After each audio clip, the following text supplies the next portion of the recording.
right. I guess I can turn this off for a second. Where's that?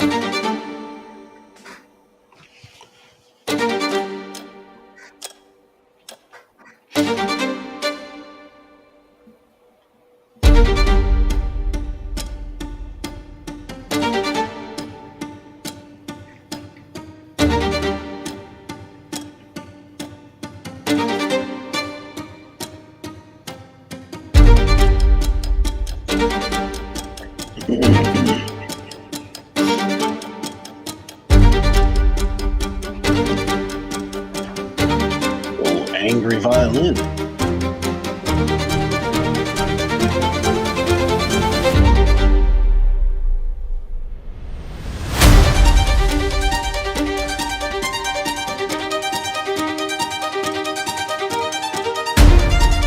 going to be another fantastic show. This music makes me want to learn how to play violin. Get that little tiny one out. Get it going. Yeah, sure.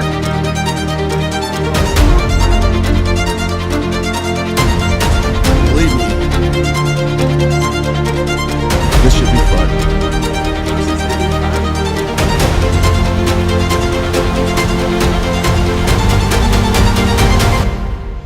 Les, are you jamming out on this? Am I jamming out? No. I'm kidding. This is better. This is better than that last music you had. Oh no, it was a little crazy. I just picked it. I mean, I just randomly downloaded it and added it. I thought, well, it sounded good at the beginning. I didn't know it had people singing. I love this music. Did it have the number of downloads on it by chance? Was it No. only one? It was his download. Yeah. Yes. Oh, man. All right, welcome to the show, Finesse, and everybody out there. Welcome to Iron Pony Life. Iron Pony Life. Peoples. Peoples, yes, right. Our special guest tonight on our winter, therapy session. Yeah, because we can't ride other than he can ride every day. He's down there in Georgia, right? Yep, 100%. I rode today. I am jealous. Oh, just grind that in. Grind that in. Yeah. It was only to go do some filming, so it wasn't a joyride. Gotcha. All right, so should we dig right in, or should we just talk about a couple of things? Anything going on in your life or anything right now? Any videos going to come up? There's always something going on. Yeah. Yeah. Come on, man. You got to give us some hints on the upcoming video. Give us some hints. Just one thing. One thing. Yeah, one thing. It'll be It's about a motorcycle. It's about a Different motorcycle. All right, that's good enough. Yeah. All right, so we got what's that? I said, man. I know. That's what I said. It's about a motorcycle. I guess that one pretty good. Well, it's a motorcycle he You're in my doesn't head, have. man. You're in my head. Yeah, no doubt. Yeah, kind of, sort of. Yeah, kind of, sort of. Gotcha. All right. Connie, you got anything? Any news going on? No, not really. I'll tell you, Finesse is actually talking to her to get a challenger. I don't think that's going to happen. No, she don't need no challenger. Absolutely. No. So I knew when my wife was going to get a challenger because we'd go to the dealership and she would sit on like 2 or 3 of them. And usually if she sits on something more than once, I got to start getting the pocketbook ready. So. Oh yeah. You got to keep her out of the dealership. And bikes cost a lot of money. I mean, not as much as Harley, but they cost pretty penny, especially Elite. Yeah. Man. Well, so it was kind of one of those things where she was looking for, or she was looking at the challengers, and then that was when they released it was like right around that time. So as soon as she saw it, she's like, "Oh, that's nice." And I was like, "Damn!" I was like, "Okay, all right, Gotcha. No problem. We'll take a look at it and see what happens." So when she's ready for a new one, is she going to hand hers down to you, and then she gets a new one? Is that how that works? Negative, sir. She's had like 4 or 5 bikes already. Okay, I've only had 2. All right, the next bike is mine. We've already talked about this, and it will be an Elite. All right. So how long? Hand-me-downs. What's her longest ride with you? About 5 hours. 5 hours. Whew. Wow, that's pretty good. And she loves riding that bike that long, the Challenger. It gets kind of, yeah. Oh, yeah. Because I don't know what yeah, go ahead. Oh, no, I was just going to say that it's just comfortable, It is a very comfortable bike. And we had a custom set of bars made for her. So, wow. She's like 5'2". So we needed some bars because usually the bars that that are made for the Challenger, they don't always come back to you, but they always go up to a degree. And we needed them to come back to her because she's so short. So I reached out to a good friend of mine at Tab Performance, and they sent us a pair. Oh wow, nice. Yeah, my wife is 5'2". We had to put a riser block on her Spider to get the handlebars up just a bit and then back about an inch and a half to get them back to her because she was leaned over even on Spider. So yeah. The short people problems. Did she do any other modifications? What? Yeah, she. We lowered the bike. What is it, like 3/4 of an inch or something like that, or a quarter inch? Oh, wow. It's whatever that little drop plate is. So she was like on the ball of her feet, she was on the tippy toes, but now she's almost flat foot. That's something you might need to do, Connie. Oh, I know. Yeah, because that's one of the problems she has. What about? I know we're talking about your wife here now, but we're gonna hey people, we're gonna get to all the questions here pretty soon. We're just gonna get this out of the way real quick. My wife's looking at a Challenger. I'm just getting some information. Now, what about hitting the pedals and stuff like that? Does she have any issues with that or anything? Because my wife doesn't she likes mids only. Yeah. Well, I will say this: when she had her Chief, it was hard for her to reach the foot controls on her Chief. Whereas on the Challenger, it's much easier, right? Because the Chief is a more compact vehicle. And the way the transmission and everything is sitting, she had to like curve her foot around it to get to the controls. Whereas on the Challenger, it's a little more stretched out. So, it's easier to get to. And she doesn't even have a reduced reach seat. She's got the regular seat. So, okay. You put a reduced reach seat on there, then you might be in business. Might be in the ballpark right there. Yeah, Connie's taking notes on all this stuff too, by the way, Chris. Absolutely. Hey, I know you got a color picked out. What color are you getting? Oh, wow. I usually stick with black or white. I'm just basic, but I like, what was that white sport chief that I liked, Chris? I don't know. It was matte. Yeah. It was a matte color. White smoke? Yep. Yeah, white smoke. I think it was white smoke. Mm-hmm. I did like that one. The thing is with that though, like if you're doing a lot of riding, a lot of traveling, either get it ceramic coated or PPF or religiously wash it. Because those flat paints, man, they look so gorgeous when they're clean. Yeah. But you got to keep them clean. Yeah, they get dirty pretty fast.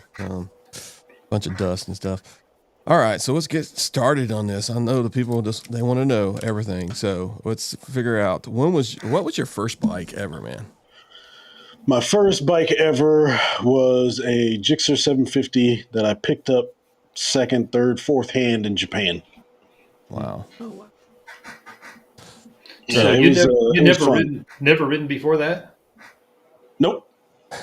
I without a license, I took out a few bikes like test ride type, around the block kind of thing, but nothing that I ever owned. The first bike that was the first thing that I owned, and it was all that and then some.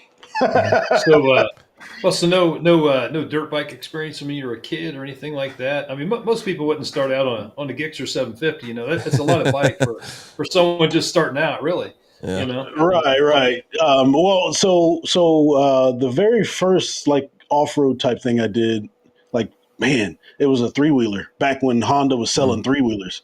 Yeah. So that was a while ago. Which of course I flipped on it. So as people do.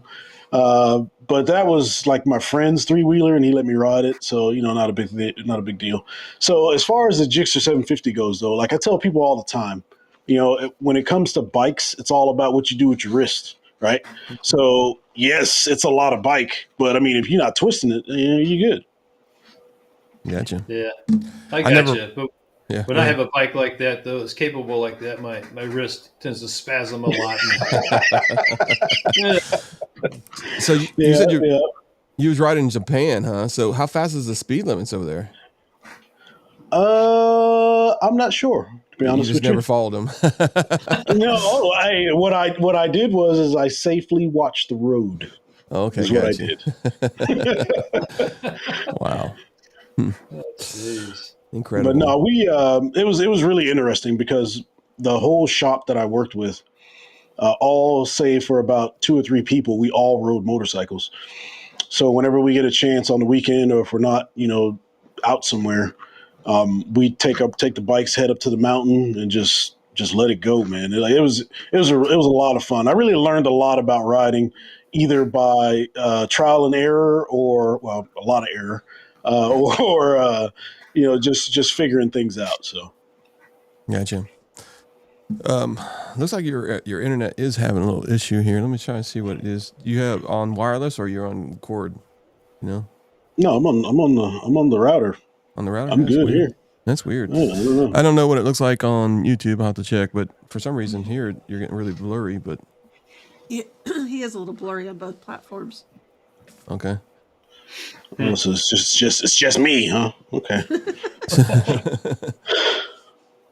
Hopefully your camera's not getting hot like you were saying earlier. So sometimes it does that that's weird. The video here on the bottom end is sharp, just like all right, before. Well, hopefully I'm gonna get it. Yeah. Or I can switch back to the low budget joint. No. I mean, it looks good, other than just like it's just pixelated a little bit. That's all. But all right, no problem. We'll just move on. So Les, you got another. Well, actually, I got a question for you. So, what did you do with that bike? Did you bring it back over with you, or could you do that? You could do it, but it would cost more to modify it than it would than the bike costs. Okay. So usually in places like Japan or Korea or wherever, if you've got those types of vehicles with military folks, it'll change hands basically. We also had a van that some lady just gave us, because you can't take those things back or whatever. But and we in turn gave it to somebody else when we left. So. It's a real community, yeah. So you talked about military. So how long have you been in the military? I was in for 20 years and 7 months. Thank you for your service. Wow. Yeah. Thank you. Yeah. So my wife, she did 20 years and I think 4 months. Mm-hmm. So I tell her all the time how I rank her. We know that's not every day. That's every day, man. Oh my gosh, give me one. Just give me one. Come on. No. Oh, that's funny. Les, you got any questions on this? Anything? Yeah, so I'm really curious. What made you start your YouTube channel? I mean, what made you wake up one day and go, "I'm going to start a YouTube channel"? How do you get there? Well, I really wanted to be a star in Hollywood. No. So,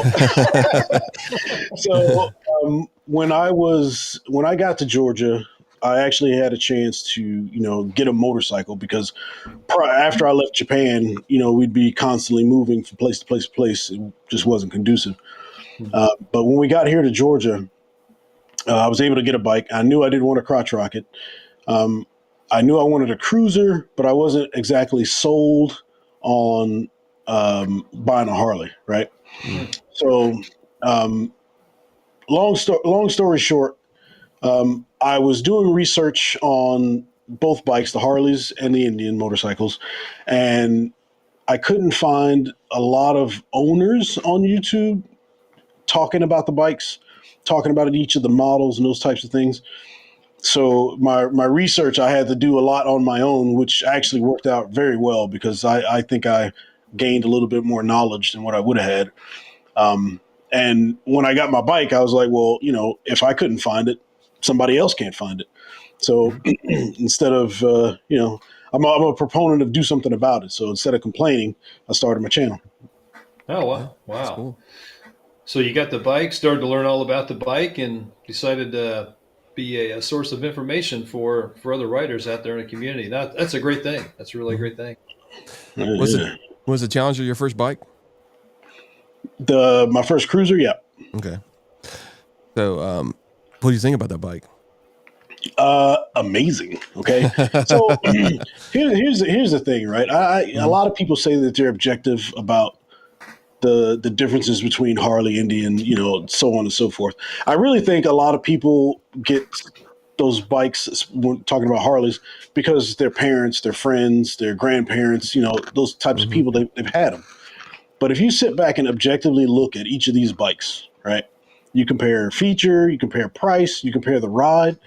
In my opinion, it's not even close. Like Indian motorcycle is so far in a way just on another level. And like I said, in my opinion, that whenever we start talking and comparing, because I got friends. Everybody has friends that have Harleys, just like the Harley people have friends that have Indians. But when we're talking about these bikes and they're talking about things that they have to do, I'm just sitting there thinking to myself, like, why would you buy a bike that's not complete? You know what I mean?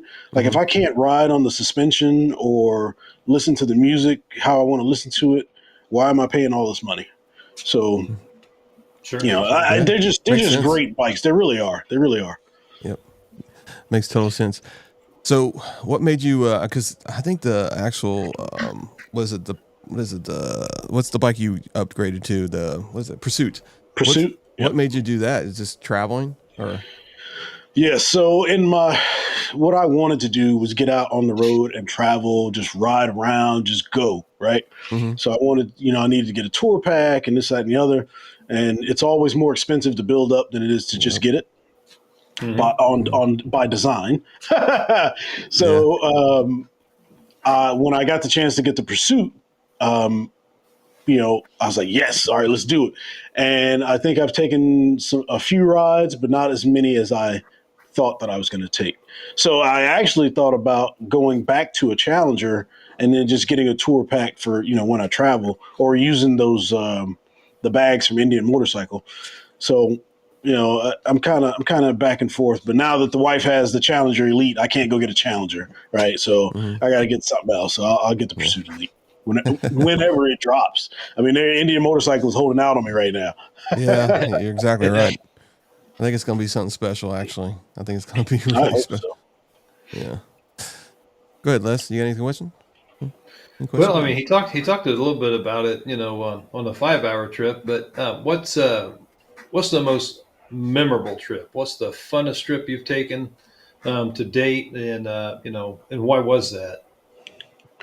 Yeah, so that was like you said, that 5-hour trip. We went to Chattanooga, Tennessee for the Jack Daniels event this past year. I mean, it was just a great ride because that was the first ride or the longest ride that my wife and I took together. I mean, it was just great. It's going to sound kind of cheesy, right? But spending time with my wife, I mean, like that's the best thing that I do. Every chance I get, I try and tell her, hey, let's get on the bikes, let's roll, let's go somewhere, let's do something, whatever. And just to have her with me on that trip, man, it was fantastic. That's great. Yeah. Cool. You get her on here. Yeah, she's texting me now talking about what's up for dinner. So yeah. Yeah. I'm busy, woman. I'm busy. Yeah, you're busy. Well, let's see what else got here. I love these questions. I got tons of them here. I mean, I guess we can go right into the ambassador. What made you become an ambassador, man? Oh man, it's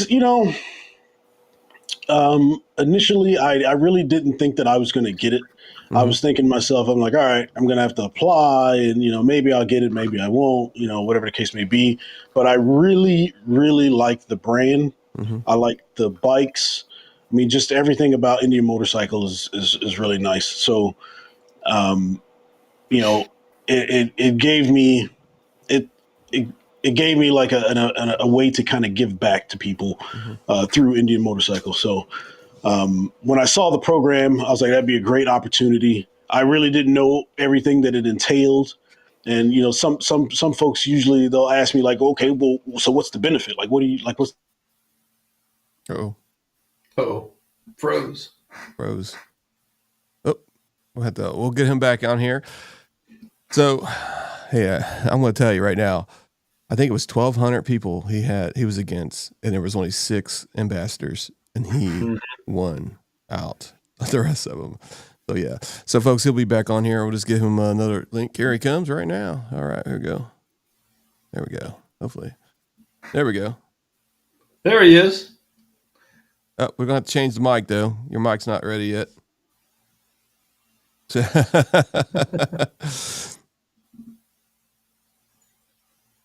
You gotta love technology, right? Yep. His camera might have overheated. Looks like. Well, his camera's pretty clear now. That's a different camera. Oh, is it? Okay. Now, what he might had happen there, and this is what happens to Sonys and Canons also, is if he was recording at 4K or higher, and he had it over 30 frames per second, them cameras overheat like crazy when they're doing live like this. So, yeah, whatever that means. Yeah. Whatever all that means. Yeah, welcome to my world. Yeah, we still can't hear you. Sorry. It's all good. Just a little technical difficulties. Too many people on the internet shopping. Yeah, too many people shopping tonight. Yeah, exactly. All right, anything there? Oh yeah, we got you now. We got you. Yeah. Oh, there he is. All right. Did the camera overheat? No, it didn't say it overheated. I don't know what happened. If you're going, sometimes you record at 60. Make sure it's not on 60 because it will overheat. Just make sure you're at 30 frames per second, and you can always jump back on that one. It's up to you. But yeah. We're good here. Okay.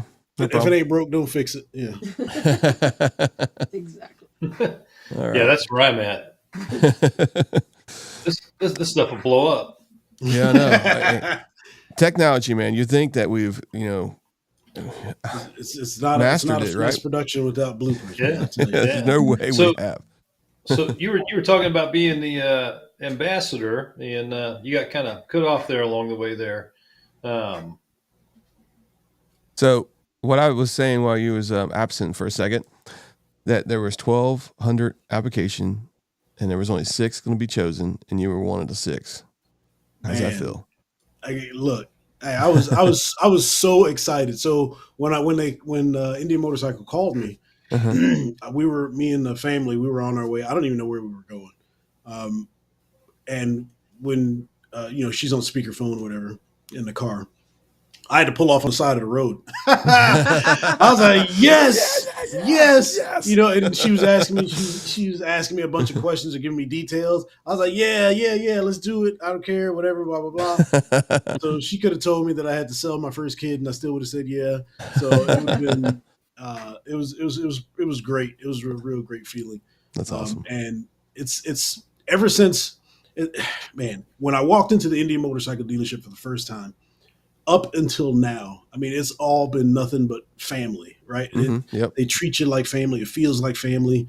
If I'm riding somewhere and, other people see me or we meet up or something like that, like it's all just been great. I've had a phenomenal experience. Yeah. It sounds like it. So you have to reapply each year or what? Yeah, they do. I guess it's an evaluation. So a lot of the background stuff, to be honest with you, I really don't know a lot about the background stuff. Mm-hmm.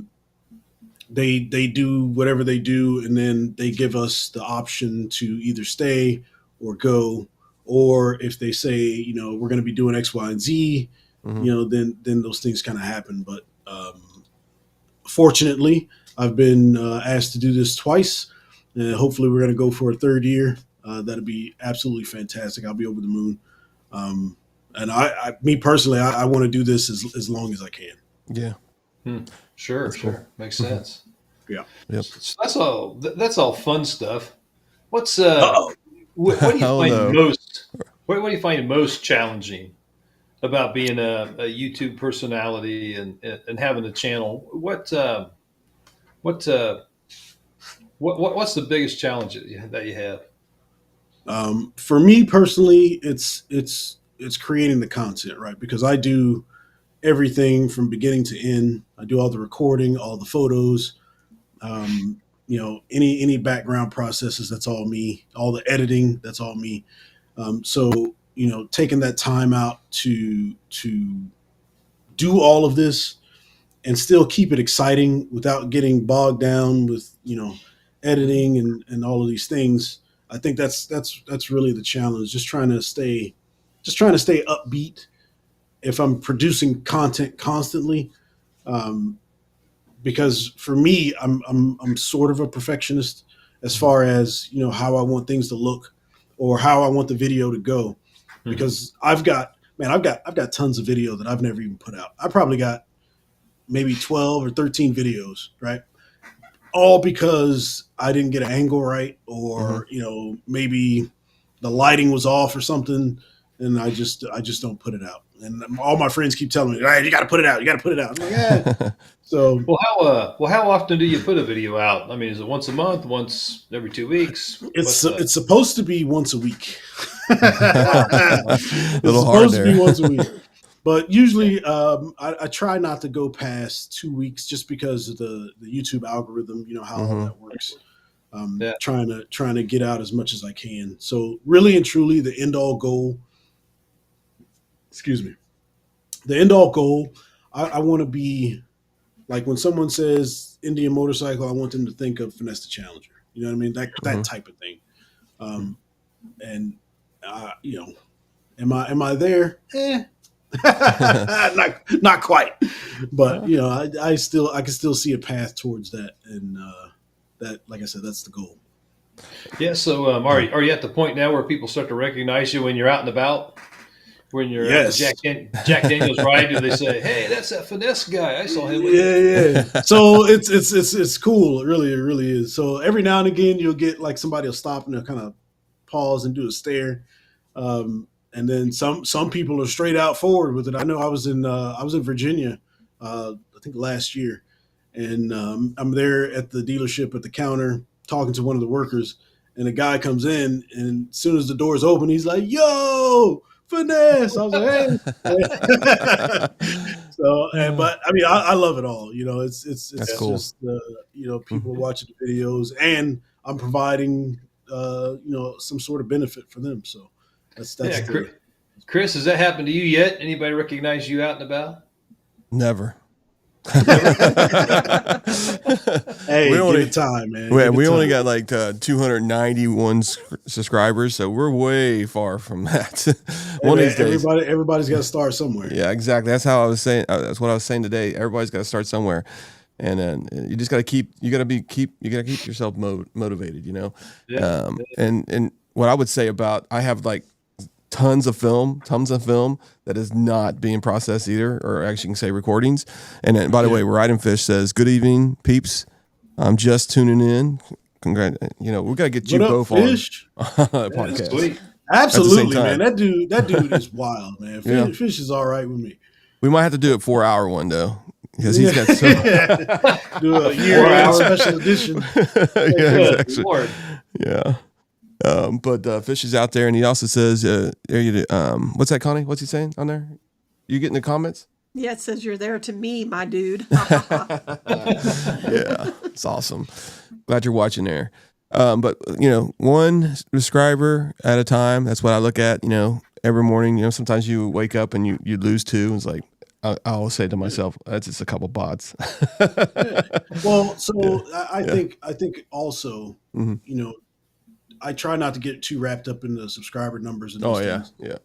Because you're doing this not just for all of the, I guess, the fame or whatever, but you're also doing it just because you love it.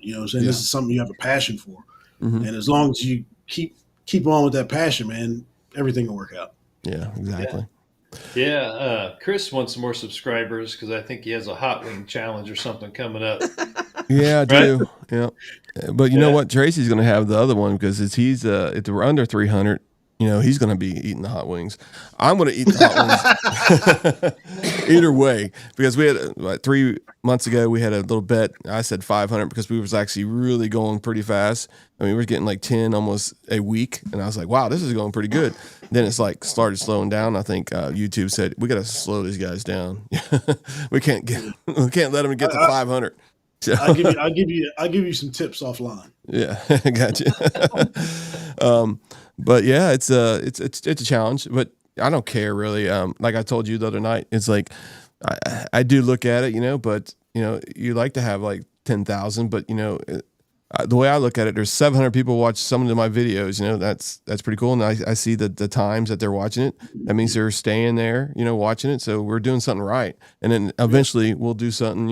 We'll get more and more. So it's just the way it works, right? So yeah. Because I tell you what, man, like a lot of the videos that I don't like, or if it's a video where I'm just like, I got to put something out, Yeah. Those videos typically like take off, and it's just the weirdest thing. It's like the randomest stuff like just flies up.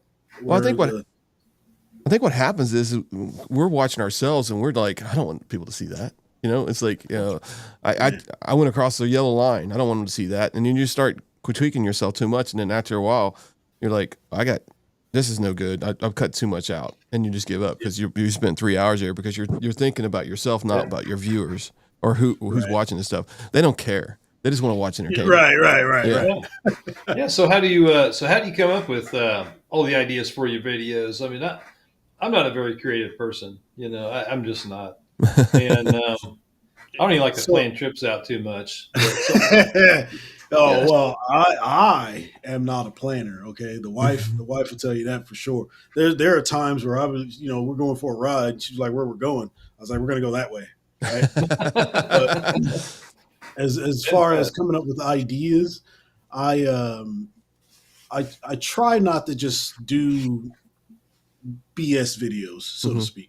If I don't think that there's some sort of benefit from it, or if something's going on where I got to manufacture fun, then I'm not going to do it. I'll just go out for the ride and do whatever.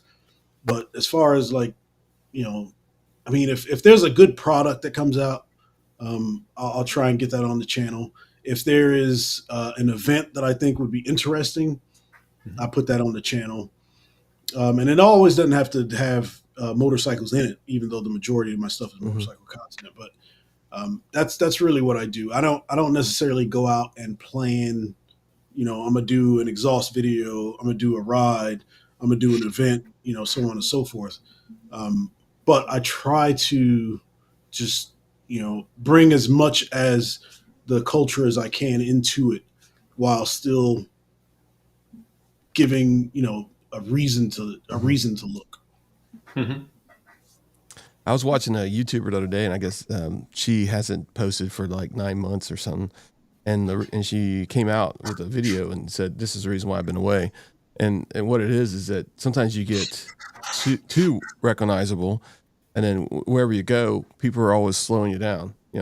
They know who you are. They're like, "Hey, can I get your picture?" And everything else, and slow me down. if I get, Please. I get that. So I hang out a lot with Robert Simmons, and he's the boss of your motorcycle. Mm-hmm. So he's constantly getting stopped, and we're talking to people. But I mean, again, it's all about what you enjoy, right? Because I can talk about motorcycles all day long. And it doesn't matter what motorcycle it is. It could be, Harleys, Suzuki's, Hondas, Indian motorcycle, whatever. If you want to stop and talk about motorcycles, man, let's do it. And if a lot of subscribers means you're going to be slowing me down, man, I'm like a turtle. I'm ready. Speaking of Robert, that's when I started looking at motorcycles, because I've only been riding since 2023. I was looking for training videos everywhere, and he's the one I started watching first, and then that's how I found you, actually, and that's how I started watching your videos and said, you know what, the Challenger. And then my wife said, "Oh, you always want the Challenger," because I was talking about the Challenger. And then I went to Harley Davidson the same day I was buying the Indian, and I said, "When we test ride the road glide, see what it's like." So I went around the block and everything else, and it was like really heavy. I didn't like it. So I go to the Indian dealership and they don't let you go on the road. They just go around the parking lot, because they don't like putting miles on the motorcycles. So I just literally was going around doing figure eights and stuff like that, and it felt so much lighter. And that's the reason why I eventually went with the Challenger. So yeah, it's a great bike. I love the bike. 100%. So the Challenger itself it's a lighter bike, and I tell Robert all the time. I was like, there's nothing heavier than a Harley. It's just not gonna happen. Even with the, I'm sorry, go ahead. I would say Chris was looking for training videos, right? Yeah. Really, he was looking for training wheels on the video, and he accidentally came across training videos. That's whatever. Get out of here. Yeah, man. But if even the new Harleys, they they say they shaved all that weight, but they're still a little bit heavier. Mm-hmm. But it's the feel off the kickstand, right? Because the center of gravity on the Indian motorcycles is so much lower than what you find on the Harleys.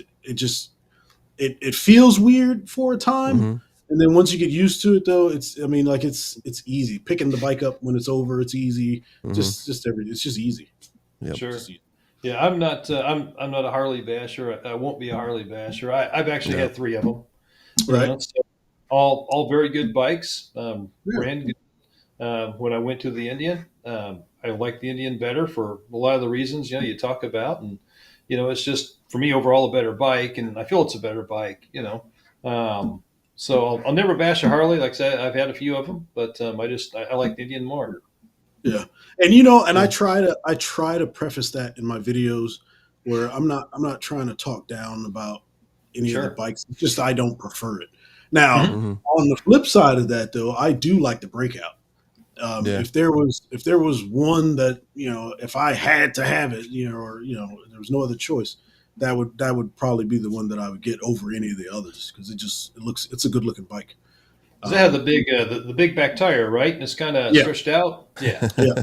So I really wish Indian Motorcycle would do that with the Scout. I know you have there's like a mod you can do for it, and it looks really good because the Sport Scout, man, that thing looks so sweet. And then you put the fat tire on the back. Oh wow.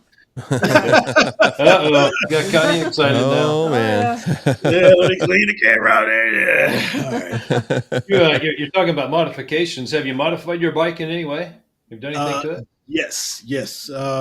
Well, not really much for the Pursuit. I did like the Tab Performance handlebars and exhaust, and that's pretty much it, really. And so just this. Oh, you know what? Never mind. I can't. Well, anyway. So just this past weekend, right? We were doing some bike testing, and a friend of mine had a 122, a Harley 122, and it wasn't even close. It was pretty funny, and I was like, man, this is all stock outside of the exhaust. He's like, no way. I was like, come on, man. It's crazy how many people haven't even ridden the bikes. Oh, like, that's you're going to spend 30, 40 grand, but you're not even going to go test ride the other bike. I don't understand. I know that's so much. Every time somebody dogs the Indian when I'm out there, I'll be like, have you rode it? They're like, no, I don't need to. I was like, yeah, you do. Yeah, you do. You'll never say that again. Guaranteed. Yeah. Well, so, and I know people that test ride the bike and they just don't like it. Right. Yeah. Because the bike is a lot longer than the Harleys, because the Harleys are so short, which is why I don't prefer them. They're too short for me. And, when you start doing U-turns, figure eights, those types of things, you're not going to be able to do that at which, you're going to be doing on a Harley, because they use those for competitions. You know what I mean? So it's not even close in that regard. But the amount of time that I spend doing that versus actual riding is so lopsided that why would I buy a bike for 2% of my riding, as opposed to the other 98? So. Well, one thing I had to get over with the Indian, because I kind of liked the Road Glide look, kind of, but I just didn't like how the balance was. I had to get used to the Cyclops headlight. Yeah, I didn't like it at first either. Yeah, when I first saw the bike, and I was like, But as soon as you get behind it, though, man, come on. I know. It's a great bike, The heck man. with what it looks It like, is. man. You ain't gonna see that part of the bike anyway. Yeah. I mean, I'll go down the road down here and I just like gun it a little bit on a straight section. It's like, that's freedom. That's freedom right there, man. Have you wheelied yet? No, I don't want to do that. Remember, Well, I I only wasn't started doing- riding like 3 years ago. I Well, ride wasn't pretty doing good. it- I wasn't doing it on purpose. Yeah. But I was getting away from some traffic, and I put it in second gear, and it kind of popped up a little bit. I was like, oh, okay, all right. It's got some power. It really does. Yeah. So you think about upgrading the engine and all that kind of stuff, or because I know they got the kits. Yeah. Yes, but I'm hoping that I won't have to do that, and I can just buy the bike with it already in there. Yeah, This we're is what I'm hoping hoping for. This is what I'm hoping for. Yeah. But I was looking at a 112, the Mad Monkey kit. Yeah. And I would have already done it, but I'm waiting to get an Elite, so there'd be no point in doing it now. Gotcha. Now, what was the real reason why Robert got rid of his Elite? That was a beautiful bike. Yeah, it was because he couldn't ride that bike how he wants to ride it, right? Yeah. Like I was saying before, if you want to do U-turn figure eights, right. Just grinding that sucker. Right. So that type of riding is just not conducive to his style. Yeah. But in talking to him, he's I don't want to put words in his mouth, but he did say he liked the bike. He said it was a beautiful color, which it was. He said it rode great because if we went out of town, he was on his Pursuit, right? Okay. If we were in town, he was on a Harley, and so you kind of get to go both ways if you like. Gotcha. That's the way I would actually kind of prefer it to have both motorcycles. That'd be cool. But it's too much money. Oh, absolutely. Yeah. I told him because matter of fact, there was a guy at one of the rides. He had bought his bike and he had a list of things that he wanted to do to it. And I think, I think in total, I think he was going to end up spending like 60 or 70 grand. I was like, man, I don't make enough money to buy a Harley. You know what I mean? Holy cow, man. You making life decisions. Yeah. Get a second job, pay for all that stuff. Right. right. Yeah, it's crazy. All right. Yeah, good. So what are you thinking about next year? What are your goals? What kind of big projects do you have in the hopper? What's the next step for your channel? So next year, as far as big goes, I am planning a trip to Texas from Georgia. So it's all going to be about timing, though. So hopefully it goes through. I want to ride there, but depending on timing and how Mrs. Finesse's schedule is working, we may or may not be able to do that because I want her to go with me. So if we can't get the timing done, then I'm just going to trailer the bikes. However, if we can work it out, equitably, then that's what we're going to do. Sure. But other than that, I haven't really made too many big plans. I am thinking about doing the the King of the Baggers races I'm definitely doing Atlanta. Daytona, Atlanta, Texas, and then New Jersey. I haven't been to New Jersey yet. So I'm looking at doing those 4 rides. Those 4 races. Yeah, that'll be a lot of content. I think you need to add Mid Ohio on there. I think so. Yeah. I thought about Mid Ohio. Matter of fact, I was talking to Joe Go about Mid Ohio. I was asking how far away he was from it, and he says he's not too far. So I was looking at that because I think it's only like 6 hours from here or something like that. Maybe. Or I could be wrong. Like I said, I'm not the planner. Yeah. Speaking of King of the Baggers, what do you think about that? I get it. What do you think about that race? King of the Baggers is fantastic, man. Like seeing these bikes are doing things that they shouldn't be doing. Yeah. Okay. They are so. I mean, it sounds like a big V8 coming by you. It's just it's amazing. It really is. And everything that they're doing in MotoGP, we get the benefit of as consumers. So Yeah. Even if you're not into motorsport like that, I mean, you should still definitely support. But I would absolutely. I tell people all the time, go check out a race. If you don't like it, fine, and you can say that you went and this, that, and the other. But if you haven't been there, then you just don't know what you don't know. I mean, those races are fantastic. Yeah. Very fast, very fast. I like it when it's raining too. It's crazy. And depending on where you're going, Yeah. you can get on the track afterwards. So I was on the Road Atlanta track this past season, and it's really cool. Yeah, so I plan on doing getting on the lap, the parade lap. They call it parade lap, but there ain't no parade going. We move it. So I plan on doing that at all those events as well. So that'd be cool. That'd be a lot of fun. Mm-hmm. So what's the fastest you ever got that Challenger or the Pursuit now you got? And I got a trick question. Careful now, you're an ambassador. You might get in trouble. Correct. Spinning tires. I was on a closed course. Okay. Okay. But I definitely In topped Mexico. it out. Yeah. So actually, I take that. So on my Pursuit, on a track, I got it to the max speed, which is like 110, 115. However, my Challenger, I had the Lloyd's tune on it, so it would just go. I think it might have stopped at 140. Jeez, I can't remember, but that man, that thing was good. Yeah, that's moving on that bike. Absolutely, man. Well, just no. So here's the trick question: is your wife faster? Yes. No, look, man. Okay. First off, right? I thought there really was no difference between the Challenger and the Pursuit. It's the same bike, right? Yeah. I'm telling you, I don't know if it's the tour pack or if it's some electronics that give it a little bit more weight. But her Challenger, man, that thing freaking goes. Oh my goodness! And whenever we're going somewhere, I'm always leading, and we'll take a turn and we'll get on like a straight road and she'll be like right on me.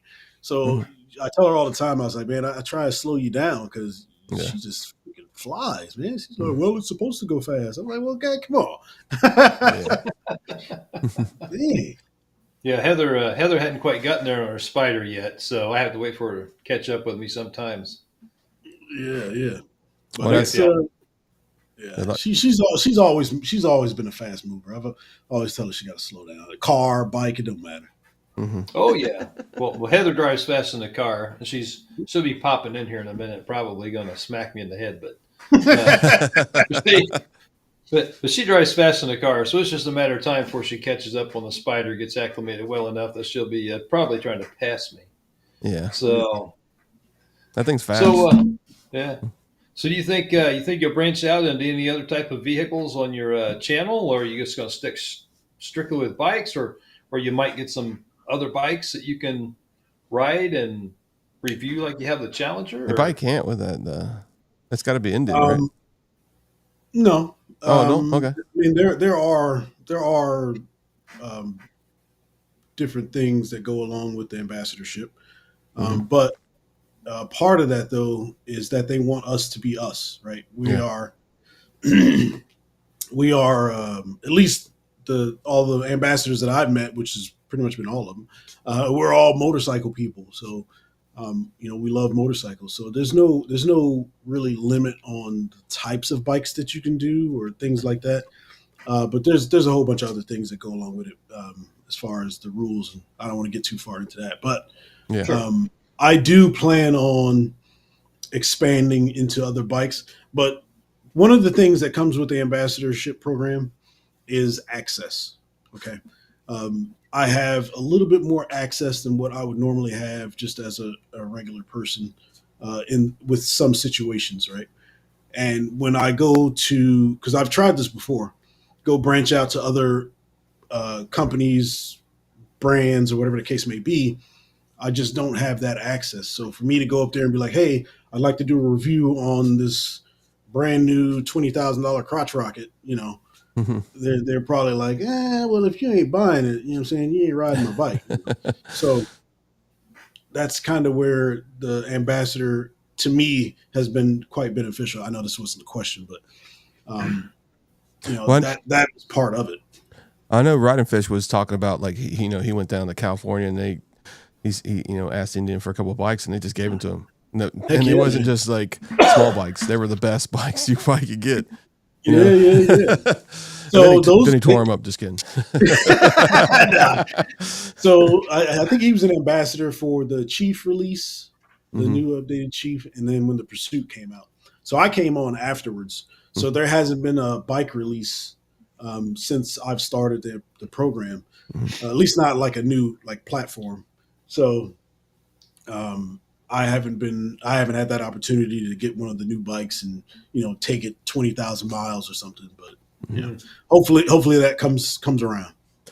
Well, I think Indian needs to do the same thing that Harley did. They kind of let some things leak out of the little factory. Little couple pictures here or there, some shadows and stuff. And it's like, we know there's something coming. We know there's something coming because the Indian rep at the dealership said, I'm not going to ask you anything. I'm just going to, just say this, that they said that there was going to be 3 brand new bikes releasing this year. And she wanted them to guess. And then they would win a prize if they, met the challenge. So, but I'm not going to ask you because I'm not going to put you in the thing. But I'm glad that there's a little bit of rumors going around that Indian's still not the 25s are not going to be all 24s models. They're going to have something coming. So that's a good thing. Even since a couple minor updates, it's going to be good. So yeah, I think that's a good and a bad, right? I think it's good.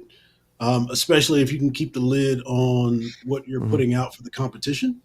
Yeah. I think that's also good for the dealers because, you're not having people being hesitant about buying a bike now versus waiting till later. I mean, you're still going to have those people that want to wait, like myself.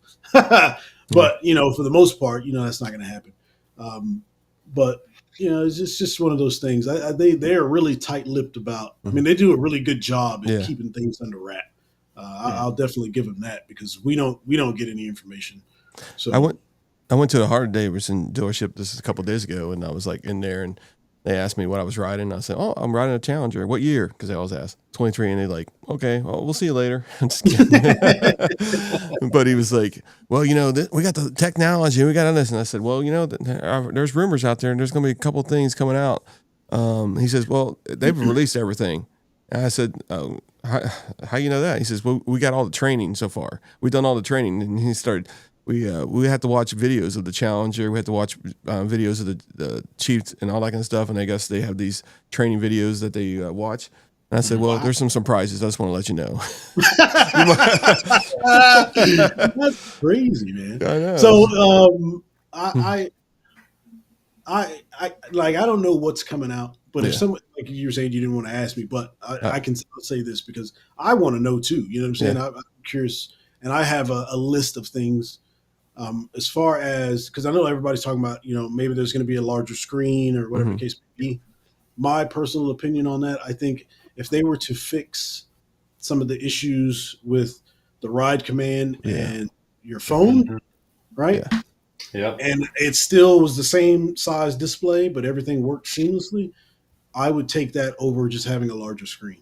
Yeah. And Absolutely. then once we get all those bugs worked out, then we can move to the larger screen. But I mean, Ride Command itself by itself works great, at least in my experience. Only problems I have is when it comes to, if my iPhone updates and Ride Command doesn't update, then sometimes they don't talk, right? So I've had some issues there. But other than that, I mean, the system in its own works pretty good. I think the biggest problem is, and me and Les had the same issue.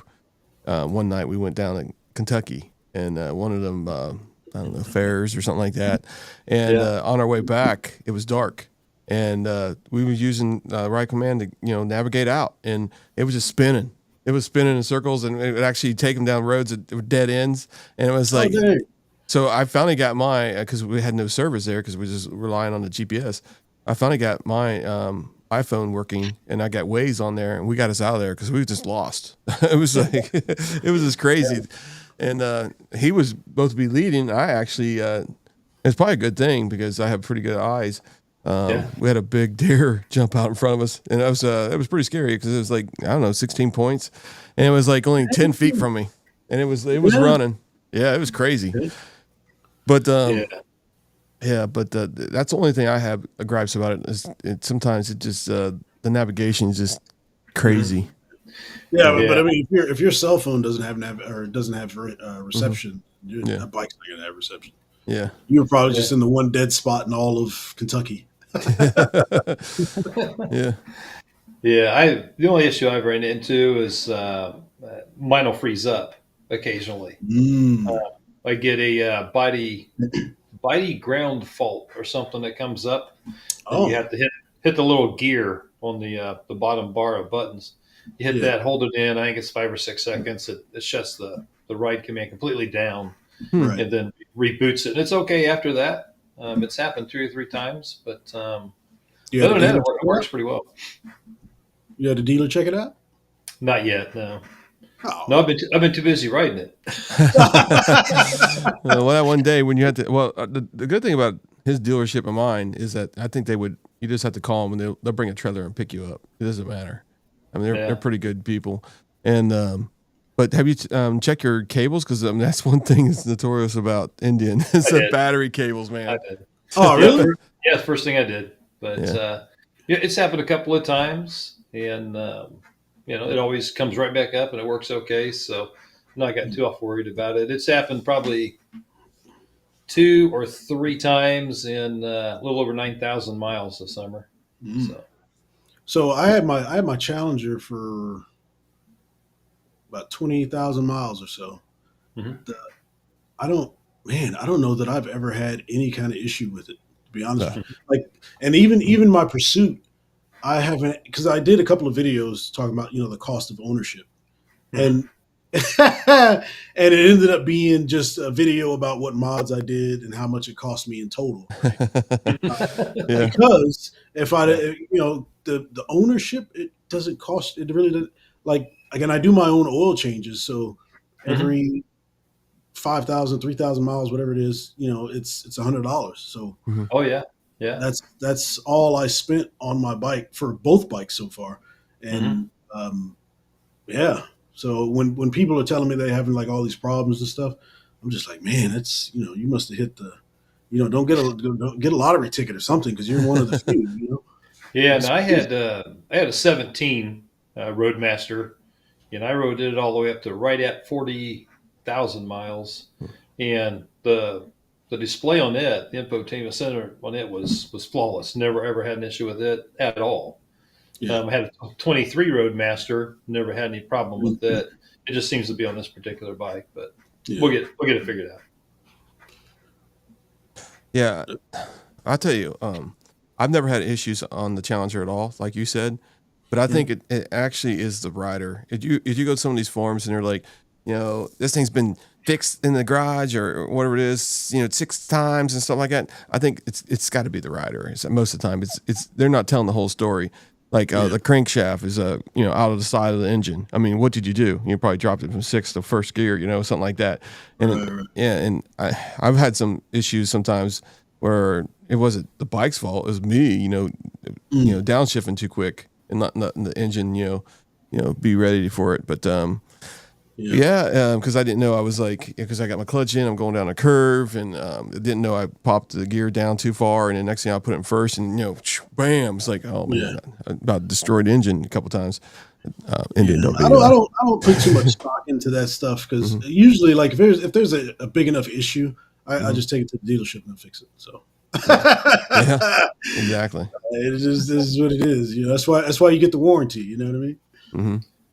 So, do we have any questions? Any comments? That's what I was going to say. We have people popping in and out, as I can see right now. If anybody's got any questions, please put them in the chat. I swear the FBI won't be tracking you down. They're too busy with drones. Too busy with drones. Oh my gosh. Here we go. Jesus, YouTube. That's all it's on my thing. It's like drones is. I said, whatever, man. Let's go. Let's move on for life. Jesus. Yeah. But nothing yet so far. I don't know if Rodney's still there. He might be still. But if you got any questions, chat away. Put it in the chat box, and we'll ask. And that's So we got to get you and Fish on here. And we probably me and Les and Tracy's on here. We probably won't even say a word. We'll just start with one question.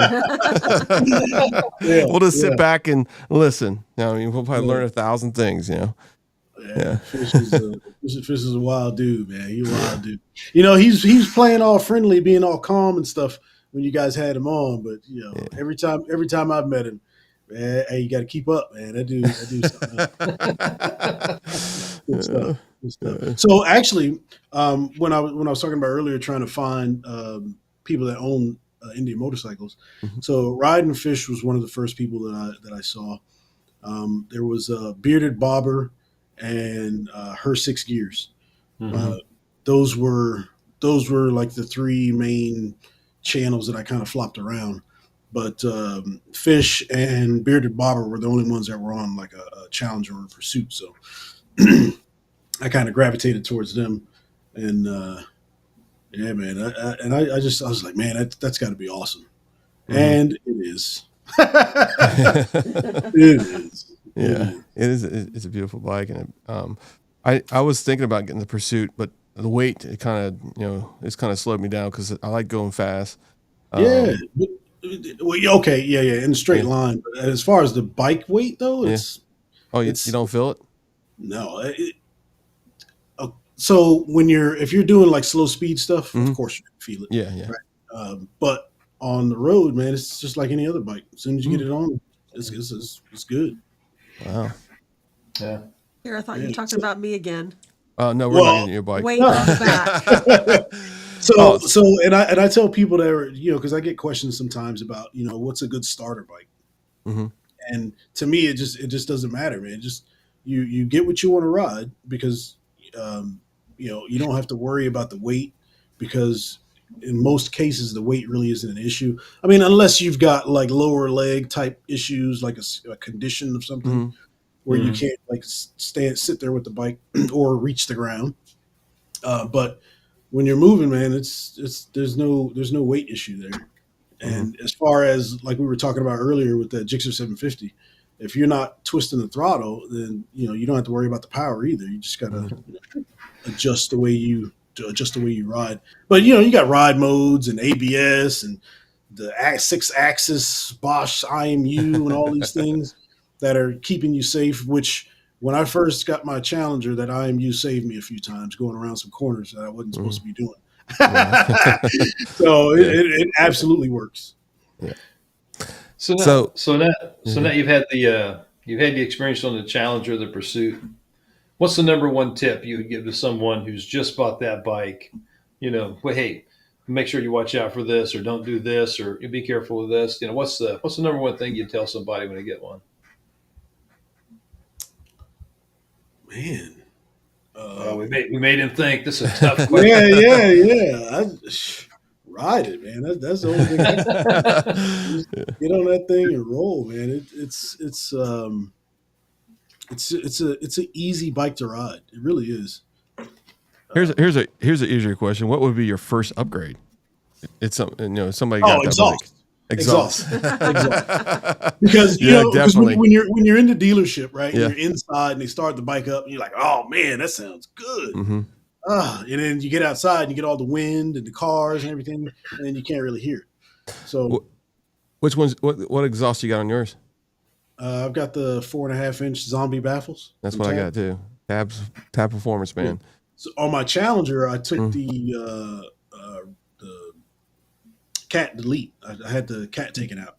So it was just straight piped, and then I had the Lloyd's tune. That thing was so loud, so obnoxious. When I got my Pursuit, I was like, I plan on doing a lot of traveling, so I'm not doing that. Yeah. So you had a neighbor hater. Absolutely, man. But whenever I'm on the road or something, I'm pulling up next to cars, it didn't matter what it was. The people would be looking. They were like, oh, well, what's coming? What's over here? What's this? Yeah, get out of my way, man.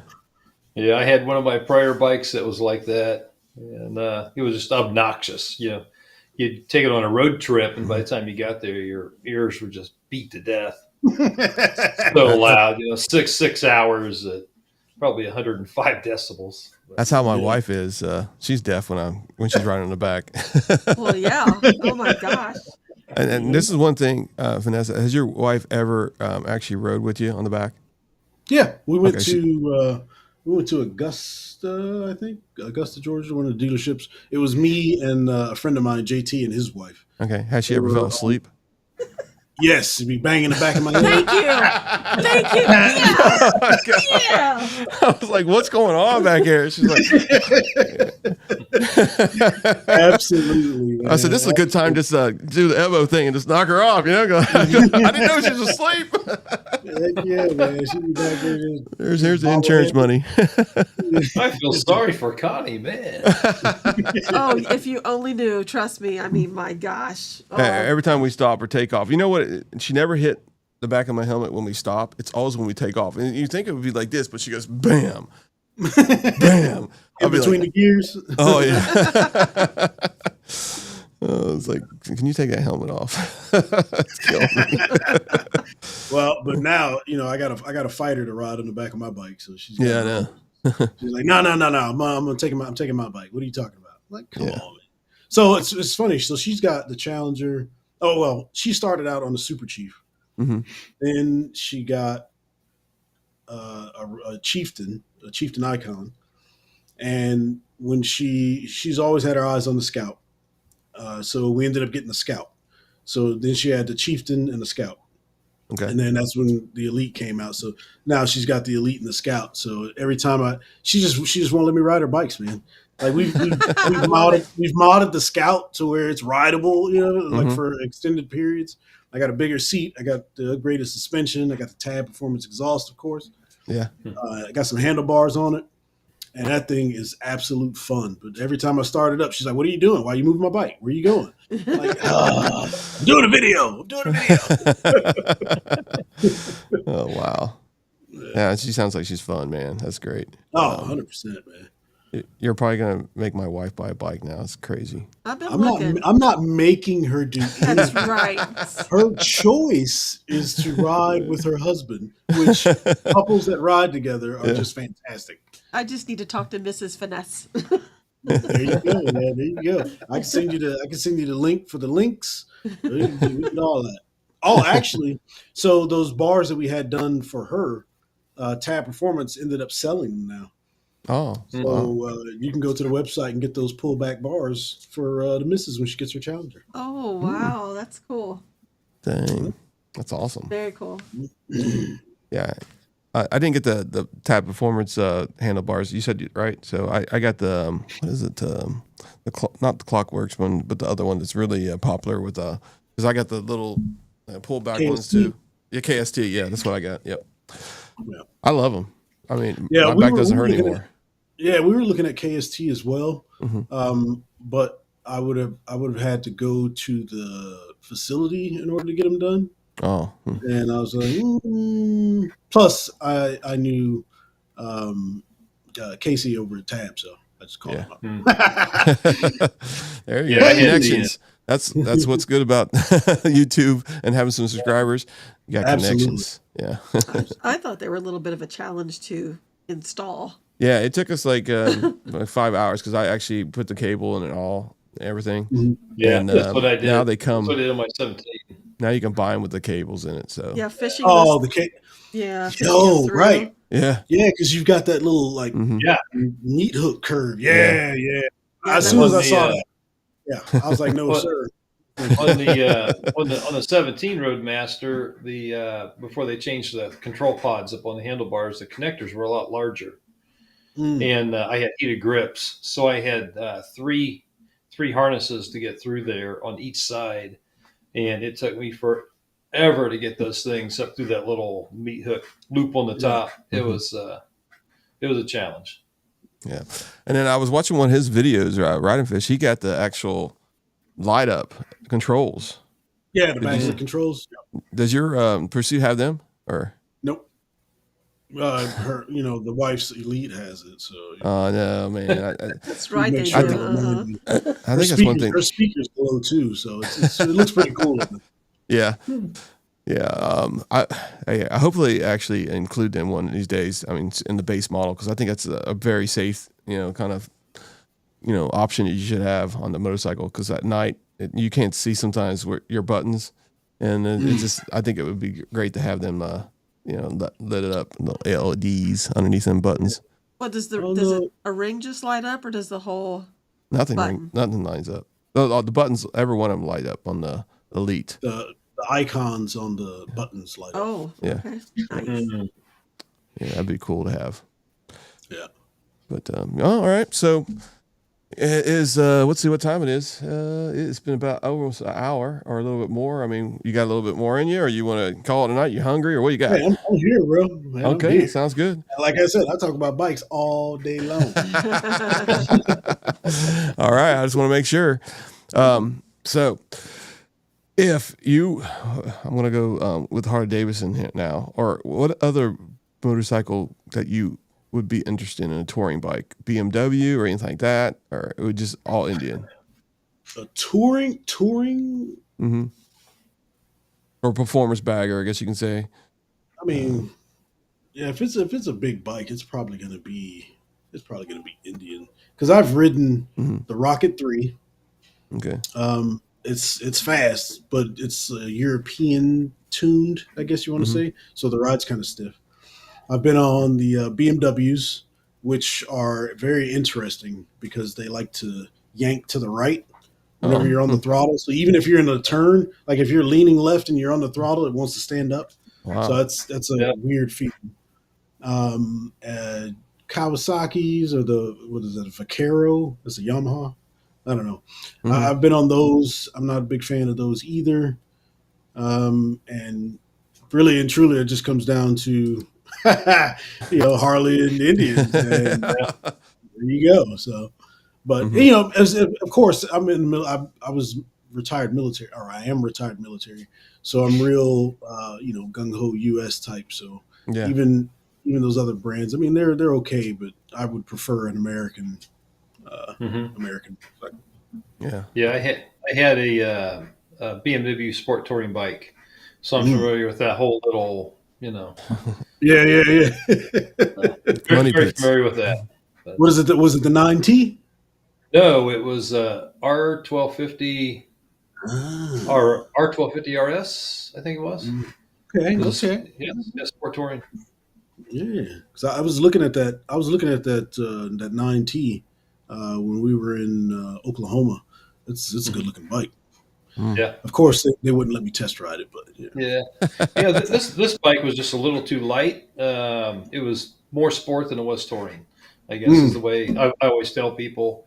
The wind protection just wasn't there. You could go knock out 200, 250 miles, and it was okay. I'm not opposed to go knock out 500, 600, 700 miles at a time, and once you got past about 250 or so miles, it just wasn't enough bike. You were just beat to death by the time you got there. So, yeah, I think, and I think that's a part of it. Like for the touring bikes, you have to have some sort of weight, because and the way that the bike is sprung matters as well. So if it's too light and the suspension is too hard or too soft, and it's just going to make you fatigued, once you get done riding. So. Absolutely. Have you ever been in any like bike weeks or anything like that, like Daytona and stuff like that? 100%. Heck yeah, man. So for Daytona, you guys got to do that one. Yeah. So they have an IMRG ride at the okay. I think it's the first day or the second day, whatever that Saturday is. They have an IMRG ride, and at the end of the ride, everybody ends up at the track. So after you do this ride, you come back in, like everybody's just there looking at all these bikes come in, and they're all Indian motorcycles. So people are just like, what's going on? So that was like one of the coolest things I've done with an IMRG was we did that route that they had, which, I mean, it was an okay route, but the end of it, ending up at the track where everybody's looking at us come in, that was amazing. Mm-hmm. Have you been to Sturgis? I have not.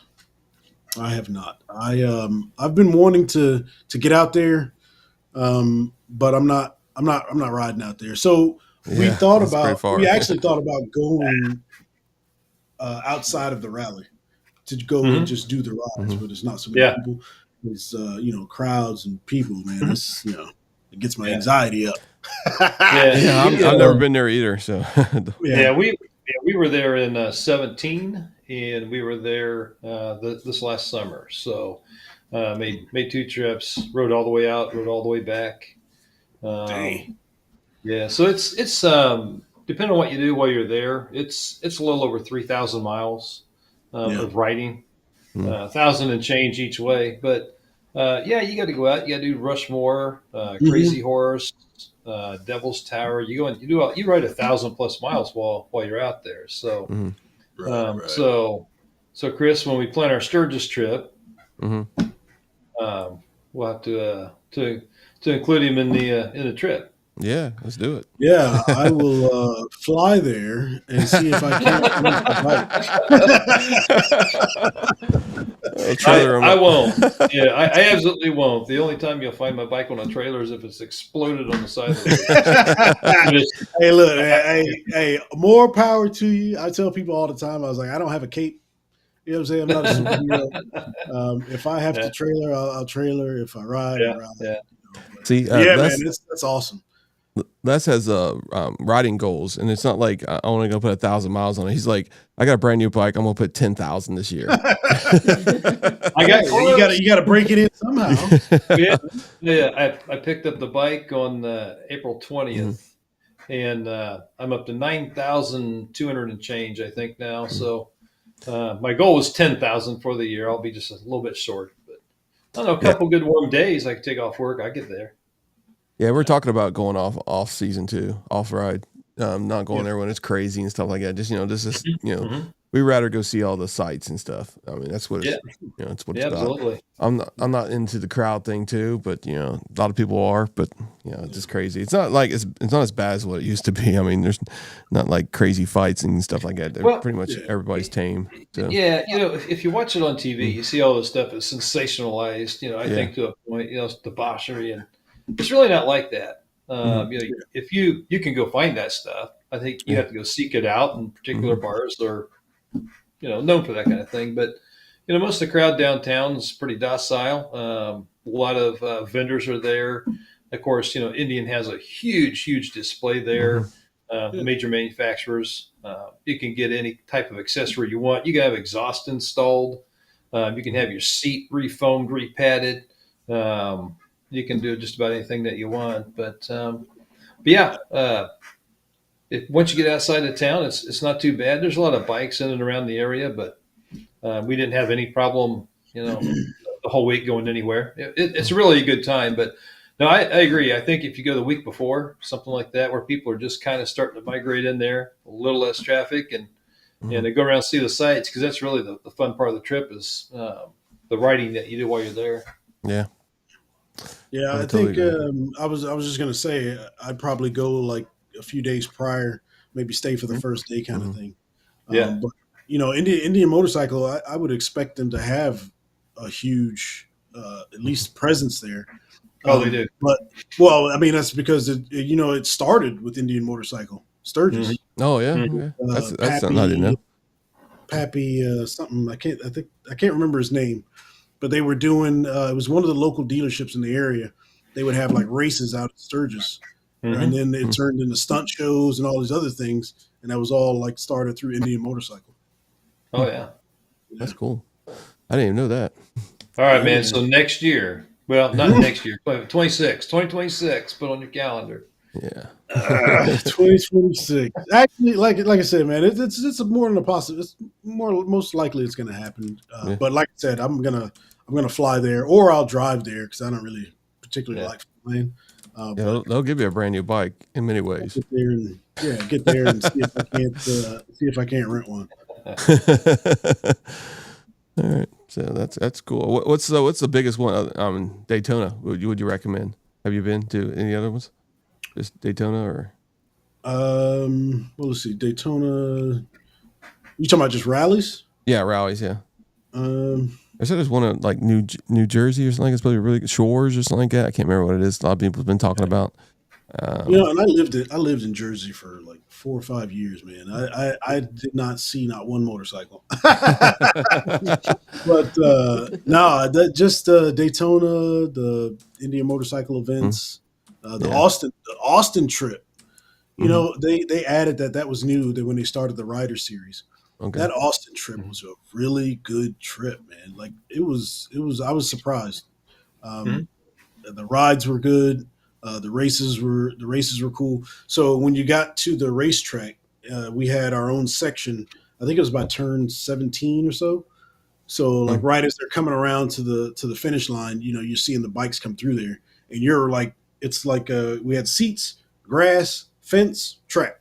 Like you're like right there, and it was a very, very good event. So I absolutely, hopefully they're going to end up doing more of those Rider Series events like that, and I plan on being at all of them if I can. Gotcha. So the Indian homecoming, right? That's when it was in Tennessee. The one that you watched got the bike. Was the Roadmaster was released? What was that called? That was just a special event for the IMRG members. Okay. They gave us a chance to look at the new Roadmaster, and a lot of people. We were sitting there where it was getting ready to be unveiled, and people were coming, like people were talking and stuff, and they were like, "Man, if this thing's got a liquid cooled 112, I'm buying it right now." Just all this other stuff, right? And of course, I had already seen it because I did the video and stuff beforehand. And what I was telling, after they unveiled it, what I was telling them, I was like, well, it's the classic version of the Roadmaster. You're not going to do a liquid cooled Power Plus in the classic version of it. I mean, you'd have to change the entire chassis around. So, but it just made sense for that particular model to have the air cooled engine in it and not a liquid cooled. Yeah, I agree. So, but moving forward, if I had it my way, if I had a wish list of things to check off, liquid cooled is the way to go. Yeah. Much cooler engine. But you still have your heritage models. You got your Chief, your Scouts, Roadmasters, Chieftains, those types of things. So you still have, your heritage models, but we, keep the liquid cooled stuff coming. Yeah, I think the EPA is kind of killing some of these engines like that. So I think I think Indian was actually kind of ahead of the curve on that. Yeah, because Harley keeps going larger, larger, larger. So that's called, they got to do things for emissions. But we've already, the Power Plus is a 108. So they're good. And then it's fully liquid cooled. So I think they're kind of ahead of the game on that one. Yep. All right. Well, so if there was somebody else you think we should interview, who would you recommend? Yeah. Oh, man. Got any connections? Hey, I really don't have a lot of connections.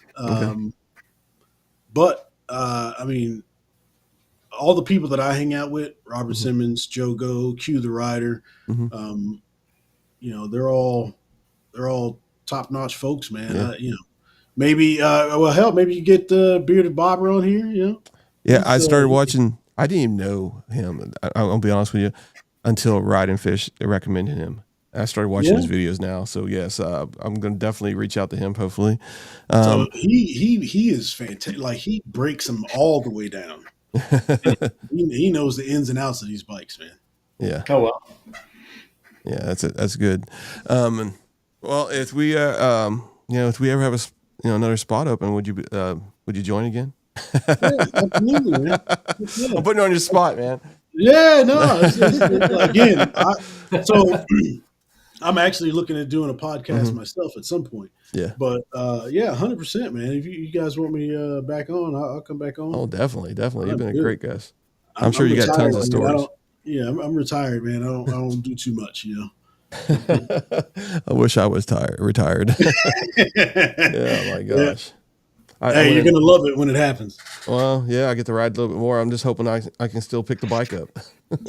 Well, I don't know about riding more because I work more now retired than I did when I was active duty.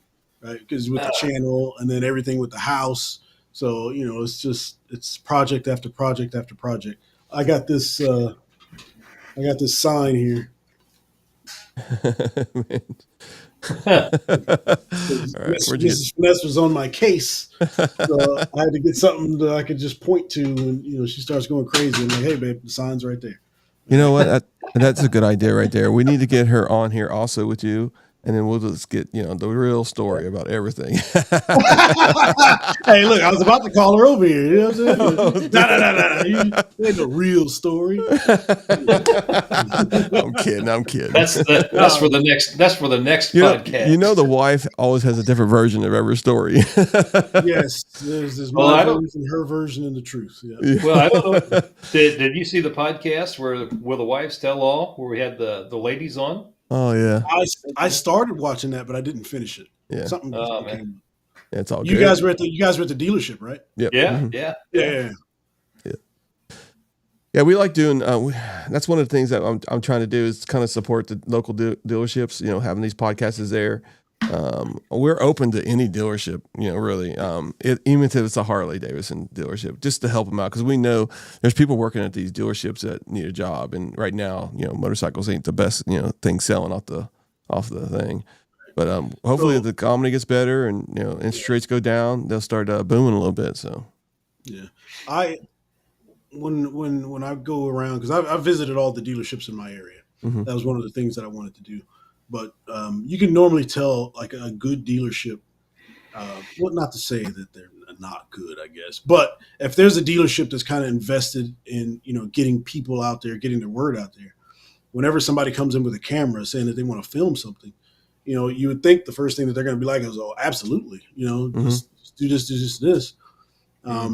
But sometimes you get into some of those dealerships where they're like, "No, I don't want you doing any of that here." Which to me, just it's kind of backwards because as content creators, we're putting your name out there. We're putting your dealer.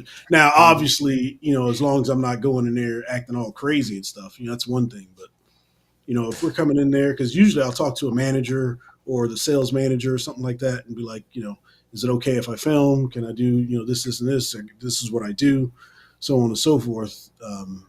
And of course the Indian Motors. Well, there was one dealership that did not go well. And that dealership has never been on my channel. So I'm not gonna say who it was, but that dealership has never been on the channel. Mm-hmm. So, but for the most part, we're just here trying to help out the community, really.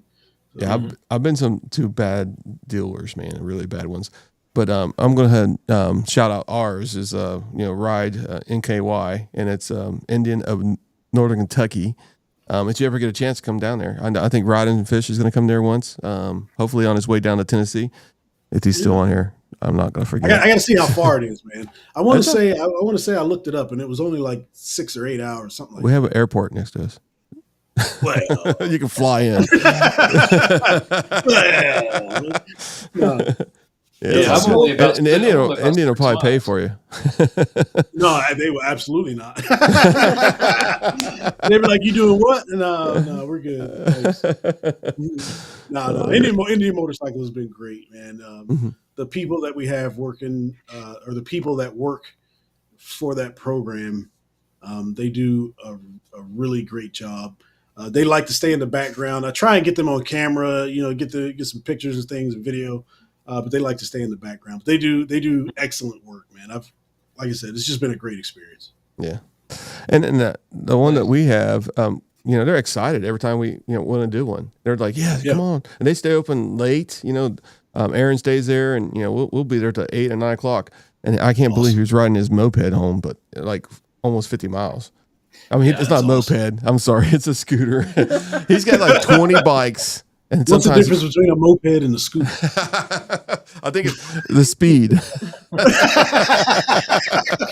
One has pedals. One has pedals. Okay. All right. Which one? Yeah. So that's one thing about the community. I will like, hey, text me when you get home.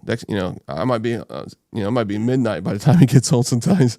But I said, text me. I want to make sure you're safe. And it's a family. It's a big family. Like you said, Indian, if you go to a dealership, you become part of the family. You buy a motorcycle. And if you just go there and just shop and just look around, you become part of the family. Eventually, you will buy a bike. I guarantee it. Because they're so nice, Yeah. Our most dealerships. Here, our dealership here, I think it's. I mean, I'm biased because I'm here, but I think it's the greatest dealership that I've had an experience with, which is that Savannah Motorsports.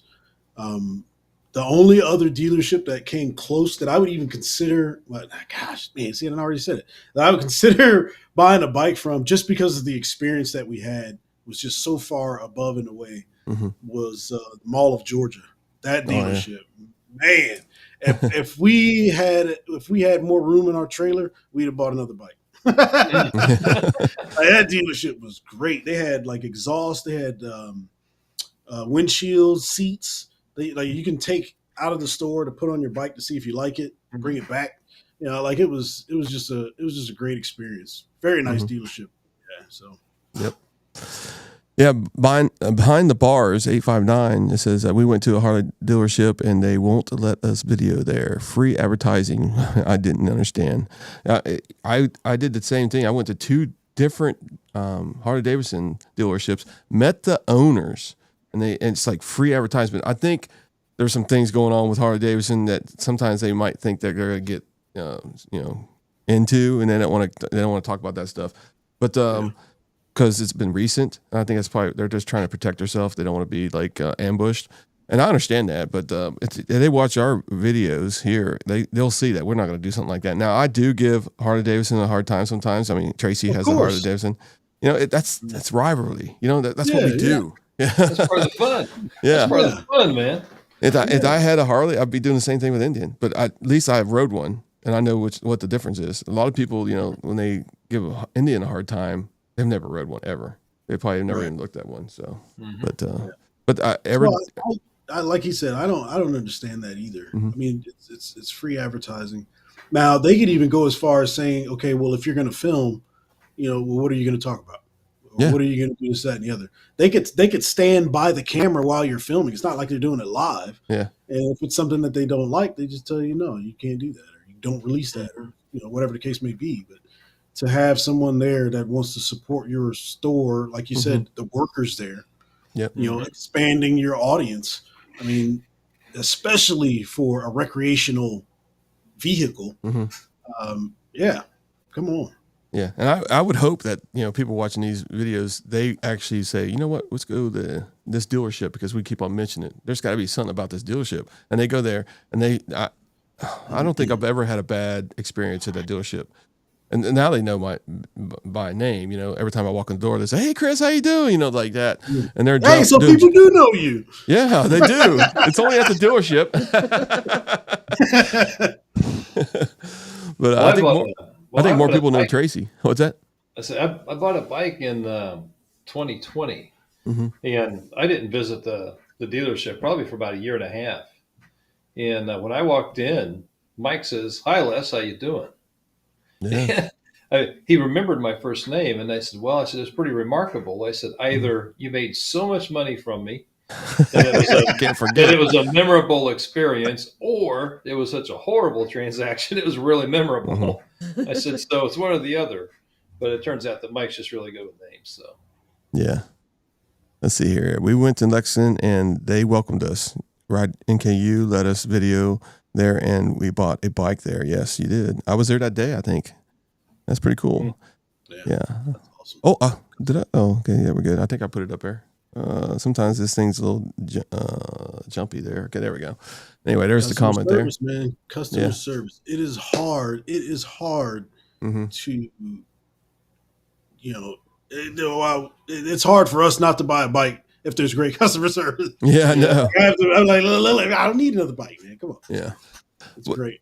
The only thing I hated about going to a Harley dealership, man, I swear, and then this is an inside joke that we talk about all the time. I swear when I walk in the door, they lock the doors. It's like every customer gets locked in there, and they're like, they just won't let you get out of there. And I think it's one thing that it's hurting Harley Davidson. And the last 2 times I've been in there, They've actually calmed down. It seems like they're doing a different technique, but just the couple years, where they were having no issues, you'd walk in there and they just keep on sending you paper after paper, and you're saying, I'm just looking at bikes, and they're just like, this is what your paper's going to be. This is what you're going to be doing a year, and this is not good enough. We can go this far. And it was like, hey, listen, and you get closer to the door, you keep getting closer and you're getting closer, and finally you're open the door and you notice you can't get out. It's like they locked it.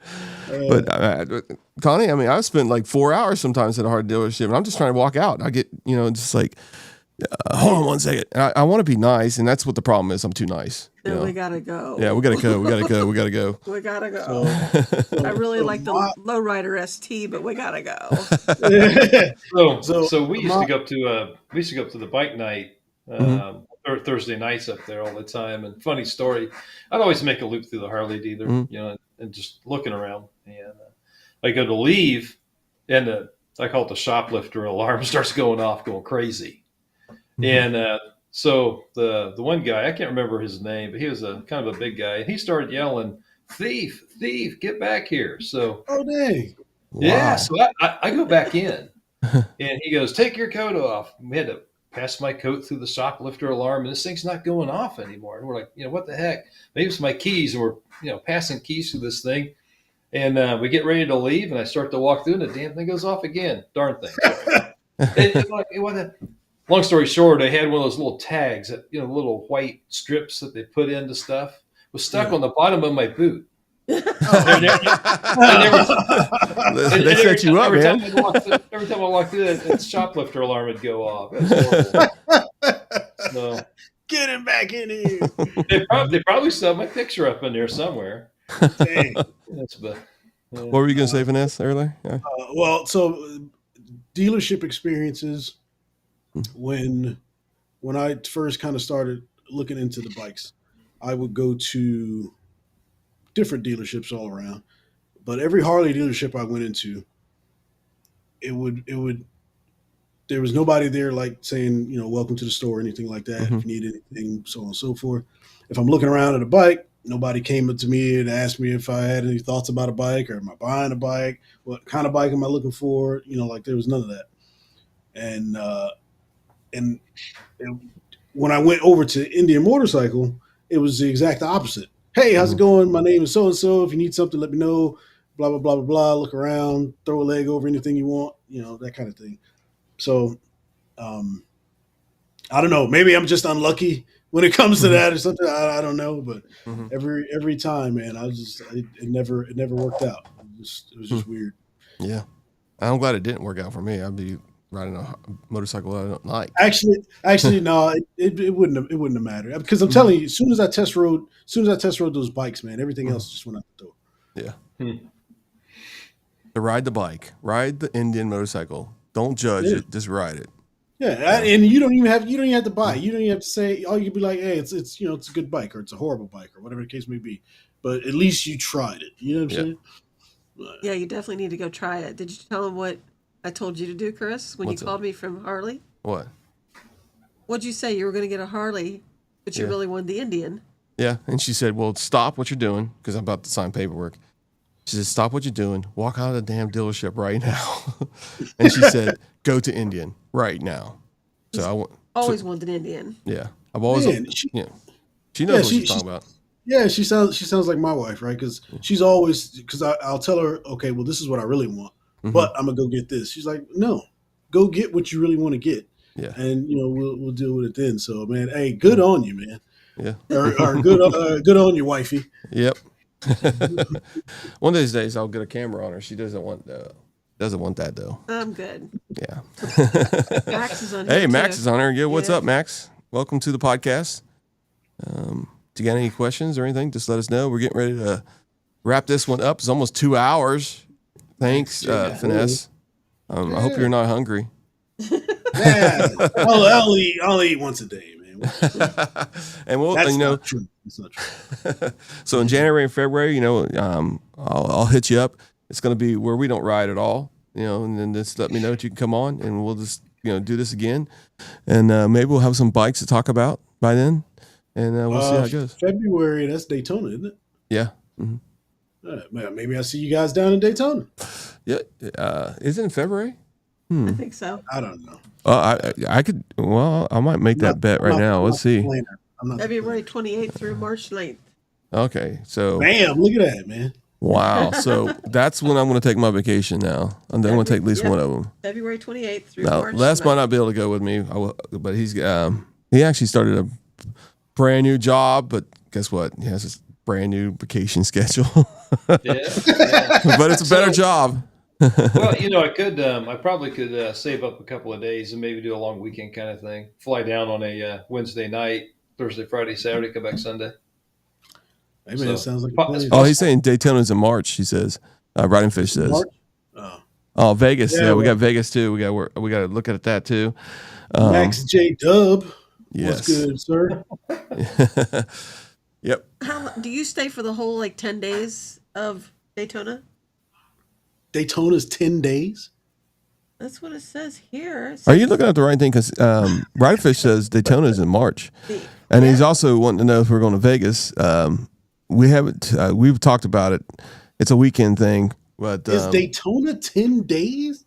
It says a 10-day event with festivals, concerts, bike shows, street parties, and more. It's the and more you should be scared of. But yeah, it says from February 28th to March 9th, 2025. Wow. I usually stay for a weekend. I didn't know it was 10 days. Wow. Do you stay on the first part of the weekend or the last, I guess? Yeah, this would be the first weekend. Really? Okay. Yeah. That's crazy. So, sorry. To answer your question, no, I do not stay for the whole 10 days. Holy cow. 10 days. Yeah, well, I guess it isn't March. It's March 9th, but it's 28th to the March 9th. Yeah, so yeah. They count that as a day, I guess. Yeah, so. Travel day. Yeah. So, yeah, well, Fish, I'll talk to you about Las Vegas. Yeah. I've been to Vegas. I cannot go back to Vegas. Oh wow! We'll save that for the next podcast. That'll be great. We'll start right. We'll start off with that one. Number one question: what happened in Vegas? Days in Vegas. Yeah, I think he's inviting you too. It's February. It starts in February. Nothing happened in Vegas. So, Fish, are you going to Daytona? We'll wait for you to answer that and see how this. That's you're gonna have to figure out something. You're gonna have to call in sick or something. We'll talk off podcast. Where are you working at, Les? Downtown Cincinnati, a company called First Student. Yeah, we run yellow school buses. So. Yeah. Oh, okay, all right. Well, just tell them you need to go to Florida for some school bus research. Yeah, that's a good idea right there. All right, let's see here. He's not answered yet, but I'm sure he's been. Man, I tell you what, it's been a great podcast. I really appreciate you coming on here.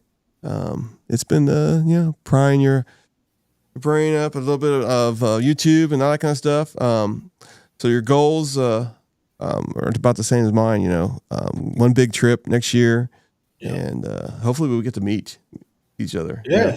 That'd be great. 100%. Also, you can't forget, you got to take over the world. Right? Take over the world, yeah. Let's see. I don't think so. I'm thinking Texas in April. Is that when you're going Texas? Finesse? Or, No. Okay. No. I'm going to go somewhere towards the end of summer. Okay, gotcha. Yeah. Where? Austin. Austin. Okay, that's cool. So I'm from Texas originally. Oh, okay. I still have family there. Oh, that's cool. Yeah, we did a long trip. We were in San Antonio 3 years ago, I think now. Yeah. Wow, that's a long trip. Yeah, it's just so much traffic. Yeah, we went to Luckenbach. The big town of Luckenbach was residents. What is it, like 3? I think it was. Yeah. I was going to say population 5. Yeah, that's about right. Yeah. I don't think I've ever been to. I did some work in Texas, but I think it was Dallas. I don't think I've ever been. It's been so long. It's been like 25 years ago. But I remember they were called Dallas Alley. I guess it was where everything was fun. Everything, all the fun was happening and stuff like that. And they had some these little trains, electronic trains that would go through the town and stuff, and you can just go around. I mean, it was a nice experience, but I don't think I've ever been to Austin. They say that's a partying town or city. It's like crazy. I can't go to Austin either. Dang it, man! I tell you.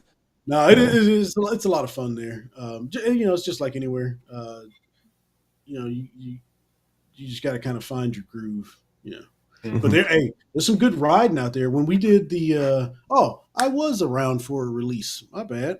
I was there for the Sport Chief. Oh, okay. We were some of the first people to take it out for a ride, and we did the Twisted Sisters. And I'm here to tell you, man, it is all that and then some. That's the bike.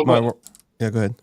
I wanted to ride the Twisted Sisters while we were down there, and the group that we were with, it's really not their kind of riding, so we passed on it. But at some point in time, we'll ride back down there and do it. Yeah. So fun fact, right? I was there. We're all there, and we kind of split up into our own different groups.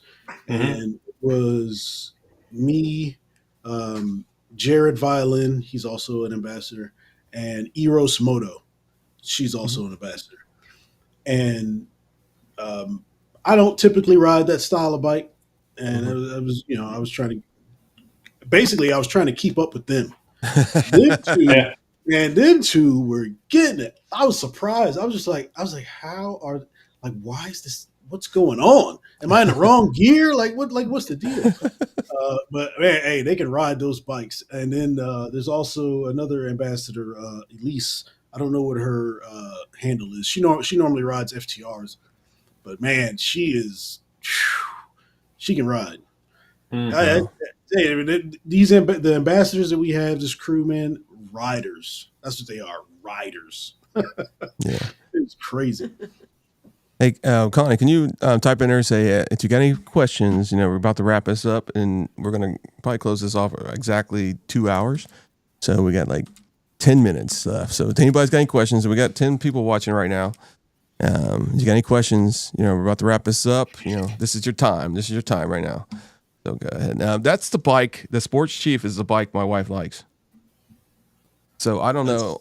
Is it good for long rides or anything? Is it more sporty? I guess you can say. I think it depends on. I mean, it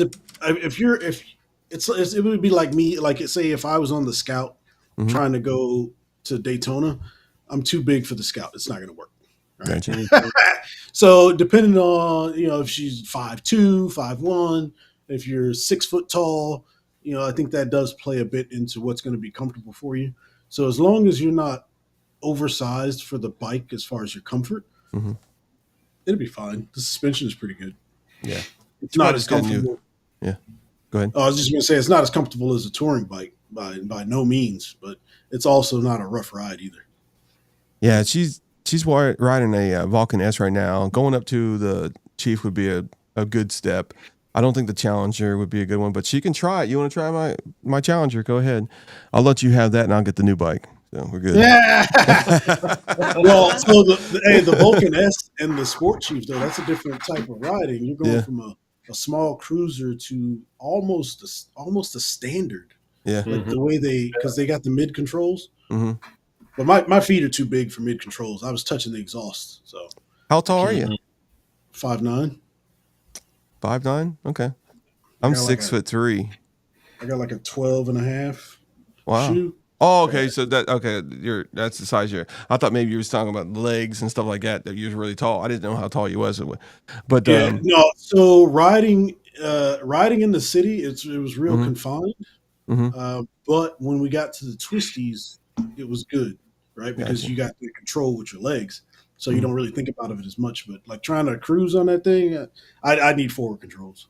Yeah, I got the the Chief Bobber. That's what I got right before I had the Challenger, and I love that bike. It was like really quick. It was really fast. How many man. times you burned your leg? Every freaking day. Every time I was at a stop sign. Every time I was at you know how many times I burnt pants up. Yeah. You know? So that was my only complaint with that bike. Yep. Mm-hmm. Like if they'd have routed the exhaust somewhere else, but then you'd get into the lean angles and all these things. But if you're gonna get a Chief, I would invest in some sort of calf protection. Yeah, it's a beautiful. I love that bike though. I should have traded in the what's this? Maybe a Springfield from Balkan. Yeah. That's a good idea. That'd be closer. Yeah. Yeah, it should look good on that sucker. Yeah. Those things look. Oh, and then you put the slip-ons on there. Mm-hmm. Oh yeah. That 116 is amazing. I don't think they're ever going to get rid of that. Yeah, I don't think so either. That's a beautiful bike too. We just got to see more Indians out on the road. You know, we just got to get. But so when I first got here, I didn't see hardly any. Yeah, and it might be the Grand Theft Auto effect, where once you get one, you see more of them. But there was very few on the road. Matter of fact, I would run into people to be like, there's not even an Indian dealership here. Like, what are you talking about? It's like it's right across the street from it's right off of the highway. Mm-hmm. So, but now that they're gaining a little bit more traction, you're seeing more dealerships pop up, and I see more and more bikes, and I think really and truly, like when I'm talking to other people as well, they know of the bike or know of the bikes, but yeah. I think that's one thing that hurts Harley Davidson dealers, man, is because they can't have another company in there in that room. And Indian, they have over there? KTM. They have some other motorcycle. Moto Marini. That was pretty cool. Gas. Royal Enfield. Yeah. So they make money off other bikes also, and they're not selling Indians at the time. Harley Davidson, they don't have the opportunity. They can't even have another bike in there. Yeah. So funny thing is, right, the bikes, like the service department, a lot of the bikes that they do service on is Harleys.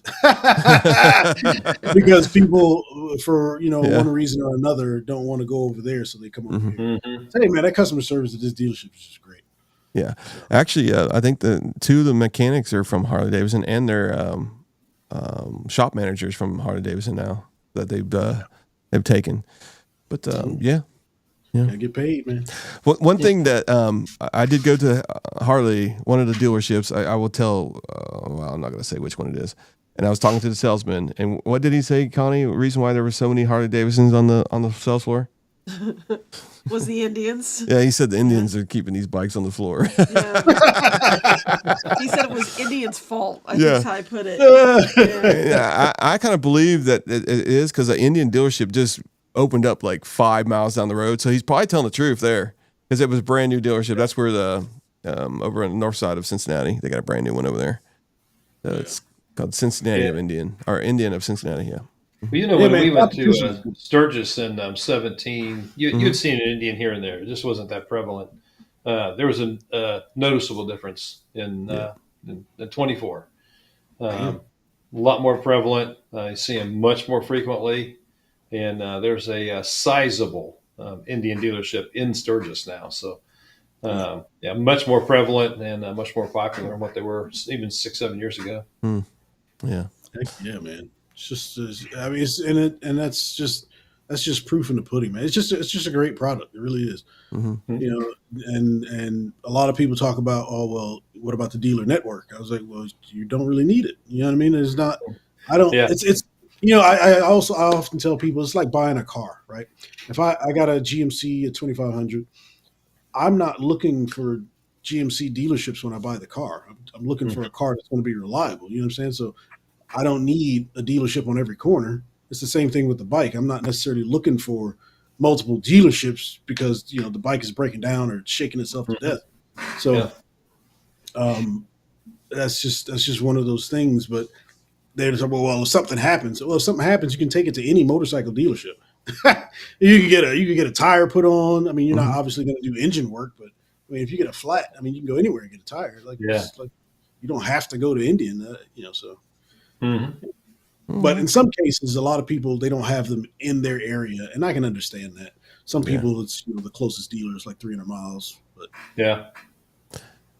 And then there's been some some Indian dealers have been disappearing, but I've seen more new ones than ones disappearing, because you'll go to the Indian.net forums, say my dealer's closing up shop, somewhere in Florida or something like that. But I hear more of them actually opening them up across the nation, than anything else. So the dealer network is getting bigger.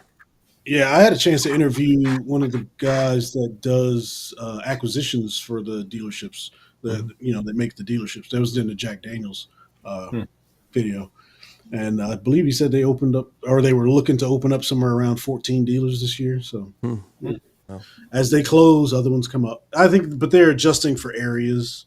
Yeah, there's all kinds of reasons. Maybe the dealership didn't want to carry the bike anymore because they're not popular in that area, so on and so forth. All kinds of stuff. That's all speculation, of course. I don't know. Yeah. We have 5 dealerships of Harley Davidson next to us. Only one Indian. Now there's 2, I guess. There's one in north and one in south. When I first went into the Indian dealership, because it was the Cincinnati, Indian of Cincinnati. When I first walked in there, they didn't know there was another dealership in Cincinnati. They were telling people this is the only one. I was like, no, it's not, man. I said, there's one right across the river. But it seemed like a pretty nice place. I'm not going to talk bad about it, but it's owned by a corporate, and you can always tell the difference between a corporate dealership and a local family-owned dealership. It's just a different atmosphere in there. 100%.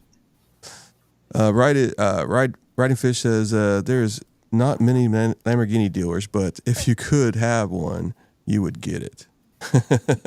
Exactly right. They did. Look, man, and I say this stuff to people, and to my friends, and they think I'm going crazy, because they're big Harley fans. But I just don't. I don't understand it. I don't understand it. I really don't, man. Some people, ride what you want to ride, man. Yep. Ride what you want to ride. That's what we call it, the Ride Your Ride podcast. That's it. Ride what you want to ride. Competition is good, man. It's and the thing of it is, right, which is why I tell people to test ride other bikes, because you don't know what you're going to like from another brand. So when it comes time for Harley to upgrade their bikes, you can say, hey, well, we want this, this, and this. But I tell people all the time, the reason why they got that new 24 is because of the Challenger. Yep. Yeah, I 100% agree on that one. Yep. All right. Yep. Well, you got anything left there, Les? Man, I think I'm good. We set a record tonight, 2 hours, buddy. I know, but this has been a good podcast, man. That's been a real good one. Real good. Now, we could have been 2 hours with Riding Fish, but or longer, but we had to let Aaron go home. When he's scooter in the freezing cold. I could just imagine him huddled up on that little thing. Because it was like 13 degrees or something that night. Oh yeah, it was ridiculous. Hey, you better bring a sleeping bag, man. Stay at the store. All right, let's see what else we got here. One last thing. Go get it. A beat. Let's see what this one is. That's your song you don't like. This is it right here. Can you hear that? No. That's a good thing. Unfortunately, I could. Oh, you really? Yeah. You got to be kidding me. Could you hear that? Yeah. Oh, well, I don't know why they couldn't hear it, but that's okay. We can deal with that. They're not missing anything. They're not? No. Thank you. I don't know. I'm feeling kind of shut out now. All right. You got any last words there? Anything, Finesse? For tonight? No, not really. If you guys haven't hit the like button, hit the like button. If you're not subscribed, subscribe to the Iron Pony podcast. Yeah. Subscribe to Finesse the Challenger, and exactly. I really do appreciate you guys. Giving me the invite to be here. Like you said, man, it's been a great time. Even from our first little conversation, I know on the last podcast I said you ghosted me, but I was just joking. I was very sensitive about that. Yeah, nah, man, it's been all good all the way around. Yeah. Like I said, I don't take myself too seriously. So, all right. So when you start podcasting, let us know. Yeah. Absolutely. As you absolutely. need advice, I mean, we've been doing this for 30 times now, so we got a little bit of experience. you got 30 events on the belt, man. I can Yeah. tell you, the most important thing is your upload, man. So a lot of people think, oh, I got 2 gigs download. It's what your upload is. It's got to be. It's got to be large. It's got to be in the 500s at least. What's that? Get my camera under control here. Yeah. there We'll practice on that. Maybe beginning of January, we'll get you back on here. We'll get that practice. Or maybe in February. We got Riding Fish is going to come back on here also. I think we just need to do both of you at the same time. To tell you the truth, and that'll be a 3-hour podcast, man. Yeah. Where you at, man? Where you at?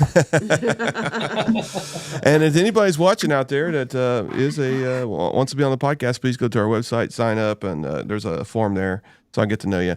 I do have I had a couple of people sign up, but I had no idea who they were because I didn't have hey, give me your YouTube channel.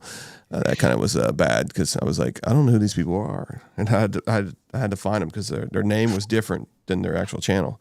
But anyway, subscribe to Finesse. Go to his channel. I'll put a link when it'll take about. Usually, what happens here, the live will shut down. Comments will be turned off for about 12 hours.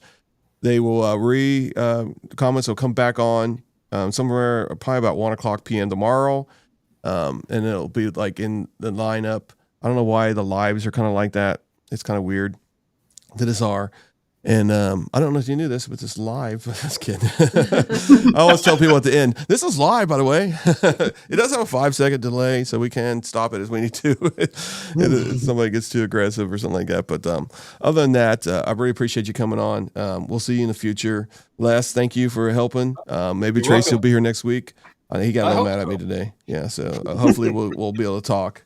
It's all good. It's all good and fun. All right, I'm going to call it. We're going to get out of here. Thanks, everybody watching. Please subscribe, like he said. Both channels, Finesse, and I'll put a channel at the description here in a few minutes. Have a good night. All right. See ya. See ya.